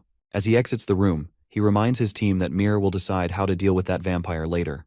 For now, their priority is to monitor her closely. His team acknowledges the order without hesitation. Turning his gaze toward the new girl, he firmly instructs her to stay put. With a calm tone, she replies with a simple, "Okay." Soo-hyuk thinks about Coco, knowing that she probably wants to rush to the one who killed her precious friend. If so, then hurry up, because he too can't guarantee that he will let that woman live. Soo-hyuk reaches a church at night and enters. Katrina welcomes him and informs him that he is late for their wedding. Katrina is dressed as a bride and tells him that so many guests have come to their wedding. All the guests are vampires. She is curious to know how the groom could be late. He looks at Katrina and tells her to piss off, starting to shoot her guests in the head. A vampire attacks him from behind, but he dodges it and then attacks, killing it. One of the vampires has a gun, and as he's about to shoot, Soo-hyuk kicks him out and then shoots him dead. He then uses a dead vampire as a shield from bullets and continues shooting them. After killing most of them, he runs out of bullets. Another vampire with a gun tries to shoot him, but he dodges the bullet with his speed and kills him with his knife. After that, he kills another with his knife. He warns Katrina that the playtime is over, and she must now tell him about Mirror's location. On the other hand, Katrina is relaxed and admiring his intensity. She suggests he calm down because she didn't call him there to fight. She warns him that if he kills her, Mirror will die too, and the only way to save her is to spend their wedding night together. She places his gun between her breasts. Katrina informs him that, in her human days, the reason for her existence was solely intimacy, and that's all there was for her. Feeling each other's skin and heartbeats, she felt alive, and she would give him her soul if he asked, just so she could hold on to it forever. And she wants to be beautiful and immortal. One day, she was given an offer that, if she desired it, they would give it to her. It was Anna who made the offer after killing her whole village, and she could take it only if she could endure it. And so, she became a vampire. Anna gives her a few drops of her blood to drink, and that's how she gains eternal life. But after that, she starts enjoying a lot of intimacy with young and strong men. After being intimate with those men, she kills them and drinks their blood. She becomes a beautiful monster and eats young men's hearts. She remembers when she killed her second victim after being intimate with him. She was lying next to her victim, covered in his blood. At that time, she thought that this was not what she wanted. And, like before, she did not feel alive anymore. Ultimately, the only thing that can fill her is another vampire. But even the experiments are not progressing. She remembers when someone was knocking at the door, and she tells him not to call her that here. But the person informs her that they have finally found him, the male vampire. They inform her that his name is Suyok, and she wonders what kind of man he is. Because, being a vampire, he should certainly be able to satisfy her. And hopefully his face is also pretty. Katrina has a large collection of men's heads in her house, men with whom she had been intimate and then killed. She explains that eternal life is endlessly boring, so he should give up on revenge and just be with her. She says she will take the lead, and she is good at it. At this point, she starts licking his gun, telling him that he doesn't have to be shy. He informs her that he refuses because someone 100 years older than him is too much for him. She calls him a cheeky bastard. Katrina crushes his gun with her bare hands and informs him that she was going to specially make him her husband. She gets very angry and tells him that she will use him as a plaything forever. Inside a hospital, a Yakuza member informs his friends that this is Lady Katrina, and they must defend the corridor and not let anyone through, especially those Vatican guys. Suddenly, Coco enters the corridor, walking like a cat. A Yakuza wonders if she is a Vatican dog, and she innocently replies, "No English." Coco is sitting on the floor just like a cat. The Yakuza are talking to each other, and she looks a bit dim-witted. Suddenly, the Yakuza start shooting at Coco, but she runs so fast and attacks two of them, killing them before they can shoot a single bullet at her. She shouts at the three remaining Yakuza to stay out of her way. But these men point their guns at her and start shooting again. But Coco is very fast and energetic. She jumps in the air and kills all three of them in the blink of an eye. Soon she enters the operating theater, where a doctor is informing his team to secure as many as possible because this is an important sample. Coco shouts that she found Mirror. Mirror is in a special care center, and the doctor demands to know what she is doing and tells her to get out immediately. But Coco refuses to obey and knocks him out with a single punch. At this point, Coco is carrying Mirror on her back and trying to leave the hospital. Other doctors say they can't let her take it. Coco is thinking that she has to leave quickly. If it weren't for Suyok, she remembers when he told her that he understands she wants revenge. But right now, Mirror and she are the most precious to him, and she needs to save Mirror and come to him. She also remembers when she told him not to forget that she is the one who will kill Katrina. Suddenly, a woman calls Coco's name and wonders if she remembers her because it's been a long time since they last met. She asks if Coco is trying to take that, and if she is, she should ask for permission when taking something that belongs to others. Coco wonders about the identity of that woman. Katrina's snakes are trying to reach our protagonist, but he is shooting them down one by one. He is thinking that it's just like back then. She plans to hold on until he gets tired because the naked heads reappear again and again, and this way, he will just be worn down. But he keeps shooting the snakes. Katrina is saying that he's shooting into thin air and looks like he's getting desperate. With the rising poisonous fog and the constantly approaching snakes, both his mind and body must be at their limits. And this is precisely the perfect time to hunt. There's no use in struggling for him because he is already hers. Suyok informs her that she fell for it. She wonders what he means.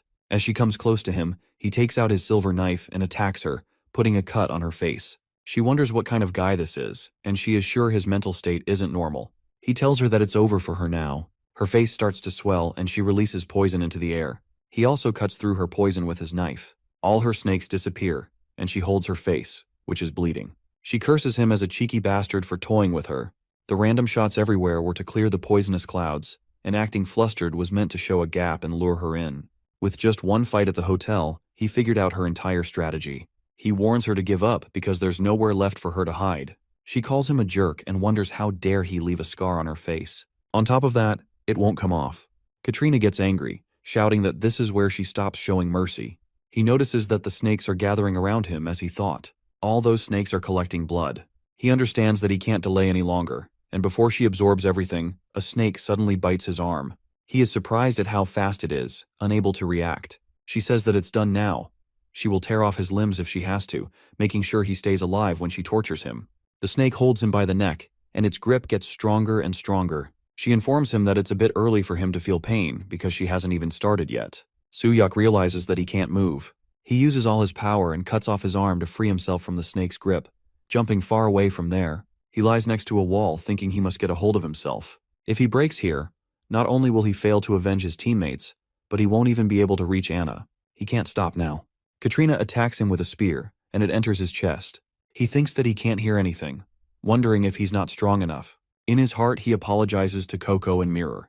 Katrina warns him that he should have listened when she was being nice. She wonders why he's being such a bother. She hangs him on the wall of the church, informing him not to worry because he's not going to die anyway.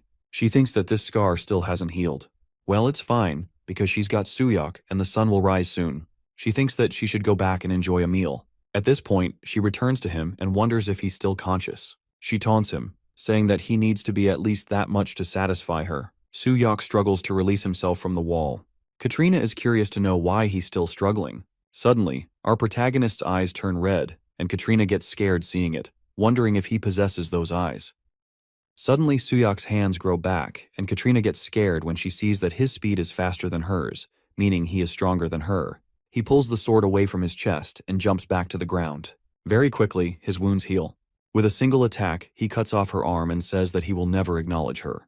Katrina watches him in surprise, thinking that she couldn't even react to his attack just then. With a single punch, he throws her far away from him. He looks like a monster right now. Katrina thinks that it's impossible for him to have become this strong in just a few months. Katrina stands up again, calling him lucky, and says that if she had abilities like him, she would have already awakened long ago. At this point, both of them attack each other, but this time, Soo-hyuk is much stronger than her. She gets scared when she sees that he can handle her technique so easily. She gets tired, but our boy keeps attacking her again and again with great speed and power. She thinks that there's no way she can win in close combat, so she decides to create some distance. She tries to jump away from him, but Soo-hyuk grabs her hand and throws her to the ground with such great power that she loses consciousness for a few seconds. He is standing just in front of her, and she thinks that he is very strong. She is still so far below him. She is still trying to reach her sword with the help of her snakes. After grabbing the sword, she hits him in the eye, and her sword penetrates his eye. Katrina says that no matter how strong he is, this should still be fatal for him. But our boy is a monster because, with a single punch, his arms go through her belly, and she calls him a monster again and again. She understands that, as expected, she can't win against him. On the other side, Lily enters the room, introducing herself as Lily, the new third squad leader. The other female vampire informs her to please take good care of her from now on. She wonders about her identity and wants to know why she introduced herself as the third squad leader. Lily wonders why she even has that red eye. It looks like the female vampire is very sensitive about her red eye. She wonders if it still hasn't awakened. Suddenly, Lily throws a punch at her red eye and tells her not to get cocky. Lily explains that she was just saying that. But who is she? Is she a squad leader as well? At this point, both girls start throwing punches at each other. The red-eyed vampire says that power is order, and weak people don't deserve to live. She pins Lily down to the ground and warns her, asking if she understands what she's saying to her. Lily thinks that she understands just by looking at her eyes, that no matter the situation, the strong will always win. In the church, Katrina and Soo-hyuk are still fighting. Soo-hyuk is giving her a strong beating, but suddenly she calls him an insolent brat and shouts at him not to look down on her with those eyes. She attacks him with all her snakes at once and throws him far away from her. She thinks that it's been a long time since she used this power of hers. Our boy gets up again, while Katrina says that she doesn't like using this because it makes her look ugly. But now that he's seen it, he needs to die. Katrina transforms herself into a huge snake. Katrina is half snake and half human, standing face to face with Soo-hyuk. Both are running towards each other. Suddenly, she throws her venom at him and informs him that this is the end for him. Even though he can regenerate quickly, she will wipe him out completely. The venom that dissolved his body will turn gaseous, melting him down to every last cell, and he will die writhing in agony. This venom starts working on Soo-hyuk, and in a few seconds, it dissolves his flesh completely. She says to him that at this point, they are finally at eye level, even with his gifted abilities. But did he really think he could defeat her? How pathetic he is.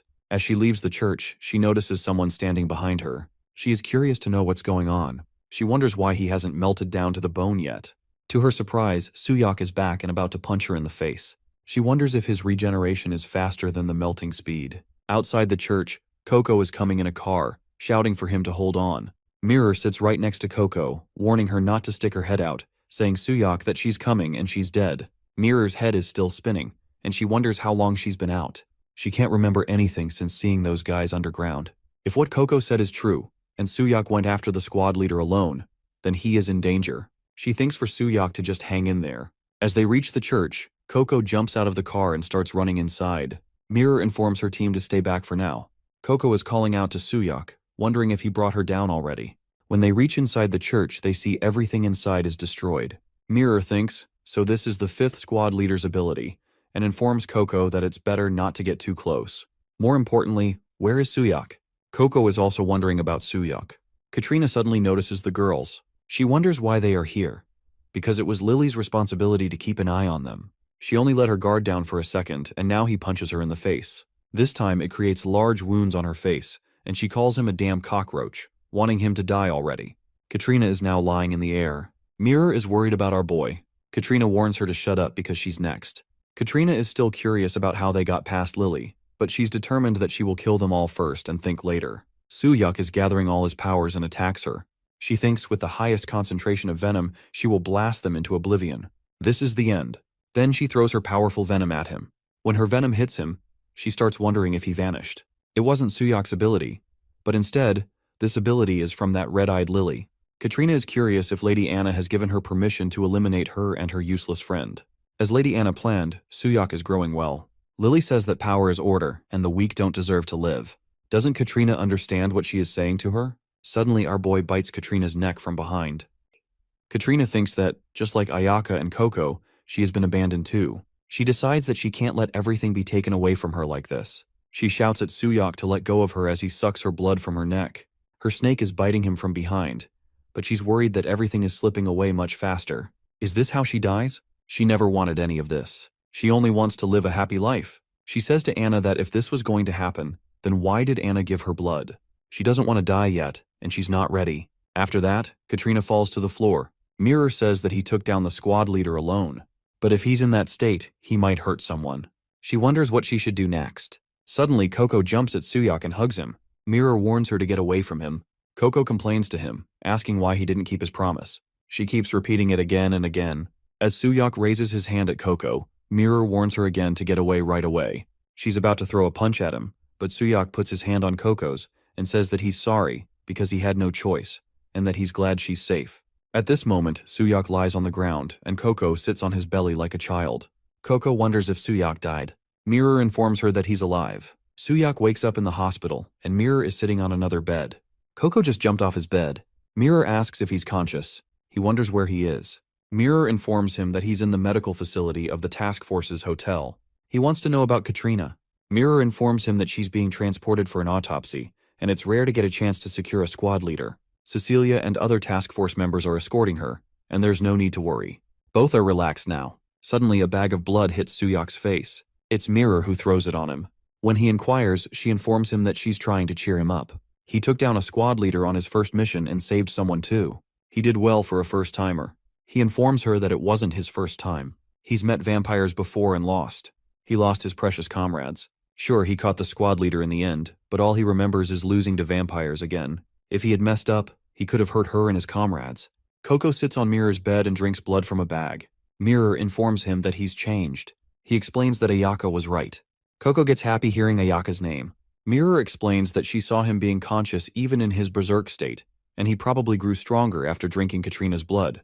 In his berserk state, he showed immense power, but he was uncontrollable without consciousness. However, after drinking the squad leader's blood, he showed signs of consciousness. If he can control that power and use it himself, he will definitely become stronger. This is just a hypothesis, but she thinks his growth is shown in his eyes. She continues, saying that unlike his eyes at the moment, as a growing vampire, they have definitely changed. Based on this, the next stage of growth would be red eyes with black sclera, the reverse eyes. He's curious about the black eyes. Coco says she's seen those black eyes before. Mirror confirms that it's true, it was that squad leader. Suyok inquires from Coco if she knows anything about those eyes. She replies that she doesn't know. Mirror gets angry at Coco, questioning why she claims to have seen them if she knows nothing. Coco innocently responds, asking if she really said that. He reflects that even for a squad leader, vampires at that stage must be rare, and if they can regenerate a severed arm that quickly, it's not a common ability. Considering the circumstances, Coco points at Mirror and explains that she thought she was being helpful. Mirror's deduction seems plausible, and he figures she's not a bishop for nothing. Mirror thanks him, but grows curious about the sudden gratitude. He explains that thanks to her, his distracting thoughts are gone, and expresses appreciation for trusting him and following the plan. She remarks that anyone would think he's the leader, and of course someone's solo act complicated things. She wonders if they should have abandoned the hostages. He tells her to relax, adding that he's just kidding. She acknowledges that, regardless, things went according to plan. She feels irritated because he's trying to position himself as her equal, and ultimately, she just needs to get stronger. Suyok taunts her, remarking that they know that method too, confirming with Coco that they probably do. Outside room 1703, Lucia assumes that Mirror shared everything because of Suyok's plan. She reflects on how Mirror nearly died and feels indignant that he dared to put Sister Mirror in danger. Lucia confronts Mirror about the issue, insisting that she needs her blood. As Lucia is about to open the door, she hears Suyok inside, where he tells Coco to be gentle because it's his first time. Lucia interprets this to mean that it really is his first time. Her mind drifts to an image of Suyok and Coco engaging in intimacy, with Coco softly asking him to be gentle. She muses that even vampires do it too. She feels sympathy for Mirror, who lies in the hospital while Suyok is already involved with Coco. Lost in these thoughts, Lucia collapses onto the floor. Inside the room, Suyok is sucking Coco's blood, and she mentions that she feels strange. Coco asks how long he plans to keep going. Outside, Lucia imagines that during intercourse, Coco is posing the same question. After everything Mirror endured for Suyok, Lucia feels deeply saddened. She knocks on the door and shouts that Suyok is so bad and says she's going to tell Sister Mirror everything. Lucia is crying and running away. Suyok and Coco are wondering what Lucia means by saying all this. 1 month later at Task Force Hotel in the Korean branch, Mirror and Suyok are training with their swords. Mirror charges at him with her sword, warning him that he got lucky with Katrina. But to face future enemies, he needs full control over his abilities. If he really only relies on fortune, he'll never improve. And if he can't bring out his reverse eye, she directly attacks his arm and severs it from his body. She informs him that they will have to force it out. After cutting off his arm, she puts her sword right through his chest. The sword goes deep, and he starts bleeding. Mirror tells him that based on when his reverse eye appeared, the likely trigger is blood depletion. He'll soon lose consciousness. Lucia and Coco are watching Mirror cut off Suyok's arm. He's sitting on the floor, bleeding heavily. Mirror informs him that if he wants to control the reverse eye, he just needs to hang in there. At this moment, Mirror looks worried as he falls to the ground, and it seems like he's about to die. After a few seconds, Suyok gets up. This time he has gained his reverse eyes. His eyes are red, and he roars like a lion at Mirror. She's not impressed at all, calling it another failure. Suddenly, his arm regenerates, and he starts charging at Mirror with killer aggression. Quickly, Lucia creates a protective wall around him, forcing him to stay inside. Mirror observes him, and when he starts looking normal, she informs him that he's awake now. Lucia asks Mirror about the number of failures today. Mirror confirms that it's number 10. Lucia shows her concern that they're running out of blood packs and wonders if it's really okay to keep going like this. Suyok says that he needs to get the reverse eye under control before the next mission. Mirror is concerned about their next mission and advises that to avoid leaking information, Katrina destroyed all her labs in Russia. But before that, she seems to have moved all her drugs and test subjects abroad. The task force has already started tracking her, and once they secure the location, their squad will be deployed. Lucia wonders, speaking of test subjects, if she remembers the nun they rescued was Russian. Suyok feels sad remembering that innocent girl. Bishop Dominic advises that even though she is a vampire, they determined she is not dangerous. Dominic agreed to take care of her until they confirm her church records. As she was leaving, the nun asked to tell them both that she was very thankful for saving her life and giving her a new life. While saying this, she starts crying. Suyok thinks that saving a life is great, but if he had been stronger, he could have saved more lives that day. There were many other girls in that laboratory, and Mirror would have been safe, and Katrina wouldn't have been able to take her that day. He warns them that the next enemy will be stronger than Katrina, so he has to get stronger. Suyok is ready for more training with Mirror. Mirror is happy to see his determination and says she loves his fighting spirit. This time he attacks Mirror first, and she counters with her sword. Coco is getting very bored while watching them fight for so long. After the training session, Suyok and Coco are in their bedroom, lying on their beds. He's thanking Coco for her hard work every time. Coco replies that it's really nothing. Coco wonders why he's asking her to take off her clothes. Suyak informs her that this way he can feel her better. Coco is completely nude, lying on the bed with Suyak on top of her. They're holding each other. He tells Coco that he's sorry. Coco wonders what he's talking about. He explains that he went after Katrina alone, because she must have wanted to kill Katrina more than anyone, but he sent her to save Mirror instead. Coco understands and remains calm. Now Coco informs him that she has a favor to ask. Suyak wonders what kind of favor she wants from him. Suddenly Coco pushes him onto the bed with great force, and he wonders what she's doing.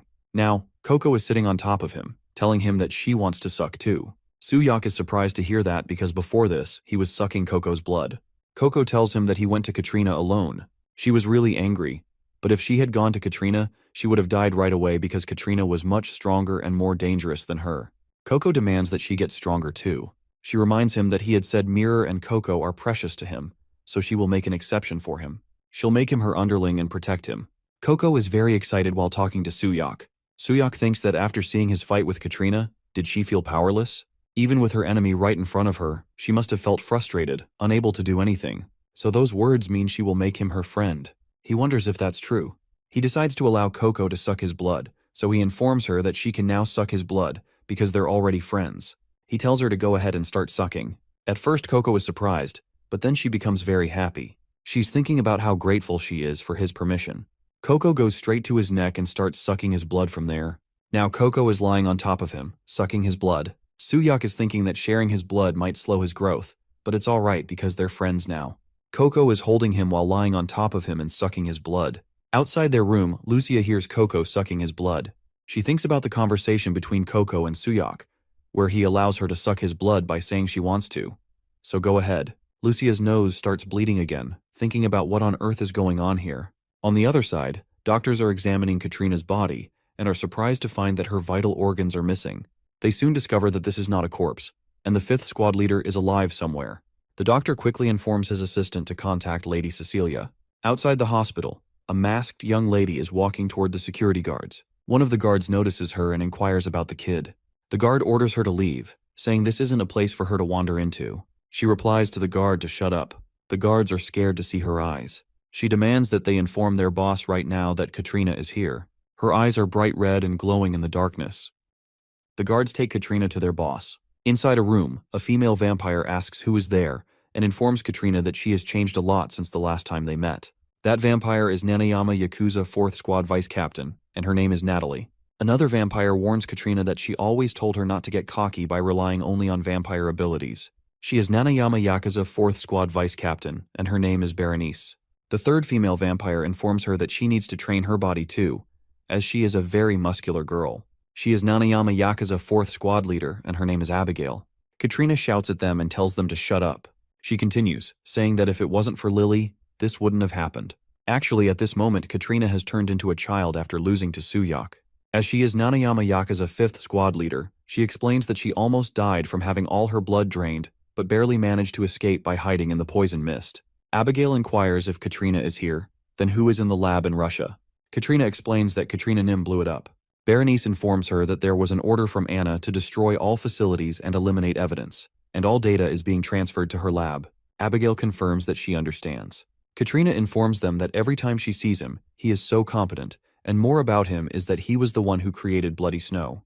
Abigail confirms that, of course, she personally picked him as her subordinate, and they are all elites. Suddenly, Natalie gets so close to Katrina that her saliva falls on Katrina's head. She wonders about the elites. Berenice guesses that it's fascinating to see her shrunk and wonders why she is here, and if Ayaka is near her. Curious to know if it's true. Katrina confirms it and requests Natalie to get her head off of her as she is dropping saliva on her head. After that, Katrina informs Abigail that her disciple Ayaka is dead. After hearing that, Abigail gets very angry and wants to know about her killer. Katrina informs her who else could it be, the one who did this to her. Katrina warns them that he is targeting the squad leaders, and since he attacked her, they are probably next. Abigail wonders if they shouldn't take some measures. Katrina understands that surely she would want to avenge her disciple, but actually, she killed her. She informs them that after Suyak did this to her, they must understand that she would be safe. Katrina knows it very well that, unlike her, Abigail is a battle weapon who has been through countless wars. She is a living weapon, and Katrina wants to use her to kill Suyak. An anonym, She wants to completely ruin that jerk Anna's plans. Abigail says that it doesn't matter because she is not going to avenge her, because he killed her disciple, and anyone can die on the battlefield.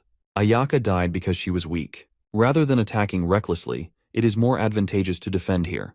Katrina is getting angry, thinking why this battle-crazed maniac considers Anna's order the priority here. Katrina tells them that then it doesn't matter. Natalie inquires from Katrina if that guy was really that strong. She explains that it's not that he was strong, but she just didn't expect it because he is a newly turned vampire. Abigail is curious and asks if she didn't think he would have those red eyes. She needs confirmation that it wasn't the bishop who got her. Katrina replies, when did she ever say that? Suddenly, Abigail gets very aggressive with Katrina and grabs her by the neck. Katrina wonders why she is suddenly doing this, but Abigail is angry and orders her to shut up and just answer her questions. She wants to know Suyok's location. On the other side, Mirror is surprised to know that Katrina is alive. Lucia confirms that news to her, saying that it's the autopsy results Cecilia uploaded. Mirror can't believe it, as they all saw it together. Coco is also shocked to know that Katrina is still alive. Mirror explains to him that now he comes to think of it, he said that he couldn't use Katrina's ability. Could it be because Katrina is still alive? Suyok replies that it's a possibility, but considering he could maintain his consciousness in the reverse eye state, it is clear that he stole the power Ayaka mentioned. But to gain an ability, there are certain conditions that need to be met. Mirror wonders that, unlike Ayaka's ability, he can't use Katrina's ability. Coco is curious and asks what the difference is between the two. Coco feels a little uncomfortable, and everyone notices it. He is curious to know if something is wrong with Coco. Coco informs him that she has smelled this scent before. Suyok wants to know from Coco what scent she is talking about and who she is smelling. Two men are walking towards the entrance of the hotel. One of them is asking the other if he happens to know Suyok. It's Abigail, who is curious about him. The young man is a guard at the hotel and recognizes Abigail as a vampire. He challenges her, asking how dare she come here, and pulls his gun on her. But Abigail, with a single punch, destroys his head and kills him. She tells him to shut up and keep it down. The second charges at her with his silver knife. While charging at her, he says he will crush her to die. He hits her chest with his knife and is happy that he hit it right in the heart. But the knife doesn't penetrate her skin. She wonders what he is doing, holds his knife from its edge, and informs him that she is not interested in small fry. With her strong grip, she breaks his knife into small pieces. Now she demands answers to her questions from him. She asks about Suyok. Inside the hotel, Suyok senses that something is wrong. Suddenly, a guard comes running to him, calling Mirror and Lucia's names. He informs them that a Nanayama Yakuza is attacking. Mirror orders them to move immediately and wants to know the enemy's strength. He is surprised to hear that there is only one person. Outside the hotel, Abigail is talking to the injured guards, wondering why they attacked when they were so weak. She came here knowing everything. So, she will ask one last time, where is Suyok? A few seconds later, more guards arrive to stop Abigail. She is not impressed by the large number of guards and their guns. She simply asks them if they are not going to inform her about him. It doesn't matter. She announces that until that guy shows up, she will just have to kill everyone. Abigail points at the dead guards and warns the last remaining guard that whether this one or that one, they are all so weak. If this is all the so-called death squad can do, she could bring them down with just her army. She stands right in front of a wounded guard, addressing him by calling him soldier. In his next life, she hopes he is born strong, right before killing him with her swords. As she is about to kill him, suddenly an explosion happens, and she is thrown away from him. She wonders if it's holy power and if there is a bishop. It's Lucia, who throws her away with her holy powers. At this moment, she calls Mirror to attack. Mirror jumps into the air with her large sword in hand, and with all her strength, she attacks Abigail, who stops it with her two swords. Abigail smiles at Mirror and then pushes her away. Mirror stands right in front of the wounded guard and inquires about his safety, to which he replies that he is good, thanks to her. At this point, Mirror is curious to know about Abigail's abilities from the guard, who replies that he's not sure about the details, but after she cuts her own arm, a sword is created instantly. It's a weapon creation ability, and Mirror understands. She informs him to fall back and report to the sanctum, to which he replies that he understands. Abigail is happy and says that the bishop is here, and now this is finally starting to get interesting. When Suyok reaches there, Abigail confirms that and says, at last, she has found him. Lucia, Mirror, and Suyok are now facing her. Abigail is happy to see him. She informs him that she heard from Katerina that he is targeting the captains, and on top of that, he already has that eye. Suyok notices that Katerina is alive. Abigail is curious because she doesn't know why he has that eye, but now that she knows, she can't help but want to fight him. Suddenly, Coco appears, sniffing her. Coco calls Abigail's name, and Abigail is surprised to see Coco here. Abigail wonders why Coco is here and if they aren't her friend's enemies. Mirror is curious and asks Coco that if she is going to recognize them by looking, why is she sniffing? She wonders if they know each other. After looking at Abigail's swords, Coco quickly grabs Suyok's hand and inquires if she is here to capture Suyok too. Coco informs her that Suyok is her subordinate. Abigail is curious and asks why she calls him her subordinate. Coco informs Abigail that she appreciates what Abigail did for Ayaka, but she won't take anything else from Coco anymore, and she won't take anything away. Abigail informs Coco that the friend she went through all that trouble to protect has joined forces with her enemies. Abigail thinks that Ayaka's life is, for sure, tragic. Mirror challenges Abigail by calling her a vampire and says that no matter how much of a captain she is, on this side, they have 2 bishops and 2 captain-level vampires. She says Abigail has no idea what she is dealing with, and that she has committed such acts. Mirror tells her not to even think about dying peacefully. Abigail smiles at her and threatens that just because she is a captain doesn't mean she is the same as every other captain. If Mirror thinks it's going to be a joke, then don't worry. In a blood-soaked battlefield, she is invincible. After saying that, she puts both her hands on the ground and large spikes fill the area. Mirror and her team jump away to save themselves from the spikes, which only grow where there is blood on the ground. Mirror is surprised to see thorns rising from the ground, and realizes it's not just a weapon creation ability. Lucia orders her team to fall back because the thorns are coming out of the blood puddle, and if they run to a place without blood, they'll be safe. Suddenly, Abigail appears behind Lucia, very close, and is about to attack her with her axe. Abigail manages to hit Lucia with her axe and injure her. Mirror is shocked to see her friend being injured. Abigail tells Lucia that her observation skills were good, but she should have controlled the distance better. Abigail asks who's next. Mirror gets very angry and says she dares not harm Lucia. Suddenly, Coco jumps and holds Abigail from behind, giving Suyok the perfect chance to attack. He quickly hits Abigail with his knife and knocks her out. Mirror calls Abigail a bastard and informs Suyok about the danger, but he tells Mirror to calm down. If she doesn't, she will end up like her. He tells her he will buy them some time, so she should take care of Lucia first. Lucia lies on the floor, bleeding and about to lose her senses. Mirror tells Lucia to stay awake. Mirror looks at Lucia as she is losing a lot of blood and thinks this is bad because the wound is too deep and the bleeding is too severe. Mirror puts her hand on Lucia's wound and uses her holy powers to try to heal it. She says she will try to stop the bleeding as much as possible with her divine power, but it will only delay death. At this stage, until reinforcements arrive, Suyok has to buy time. He thinks he hit Abigail just in case, but now it's confirmed. He hasn't awakened yet. It seems like it only manifested once, and she was hoping to fight someone strong for once. Suyok wonders what she means by awakening. Abigail smiles and informs him that from now on, she will kill every human in this hotel. Suyok is surprised to hear that.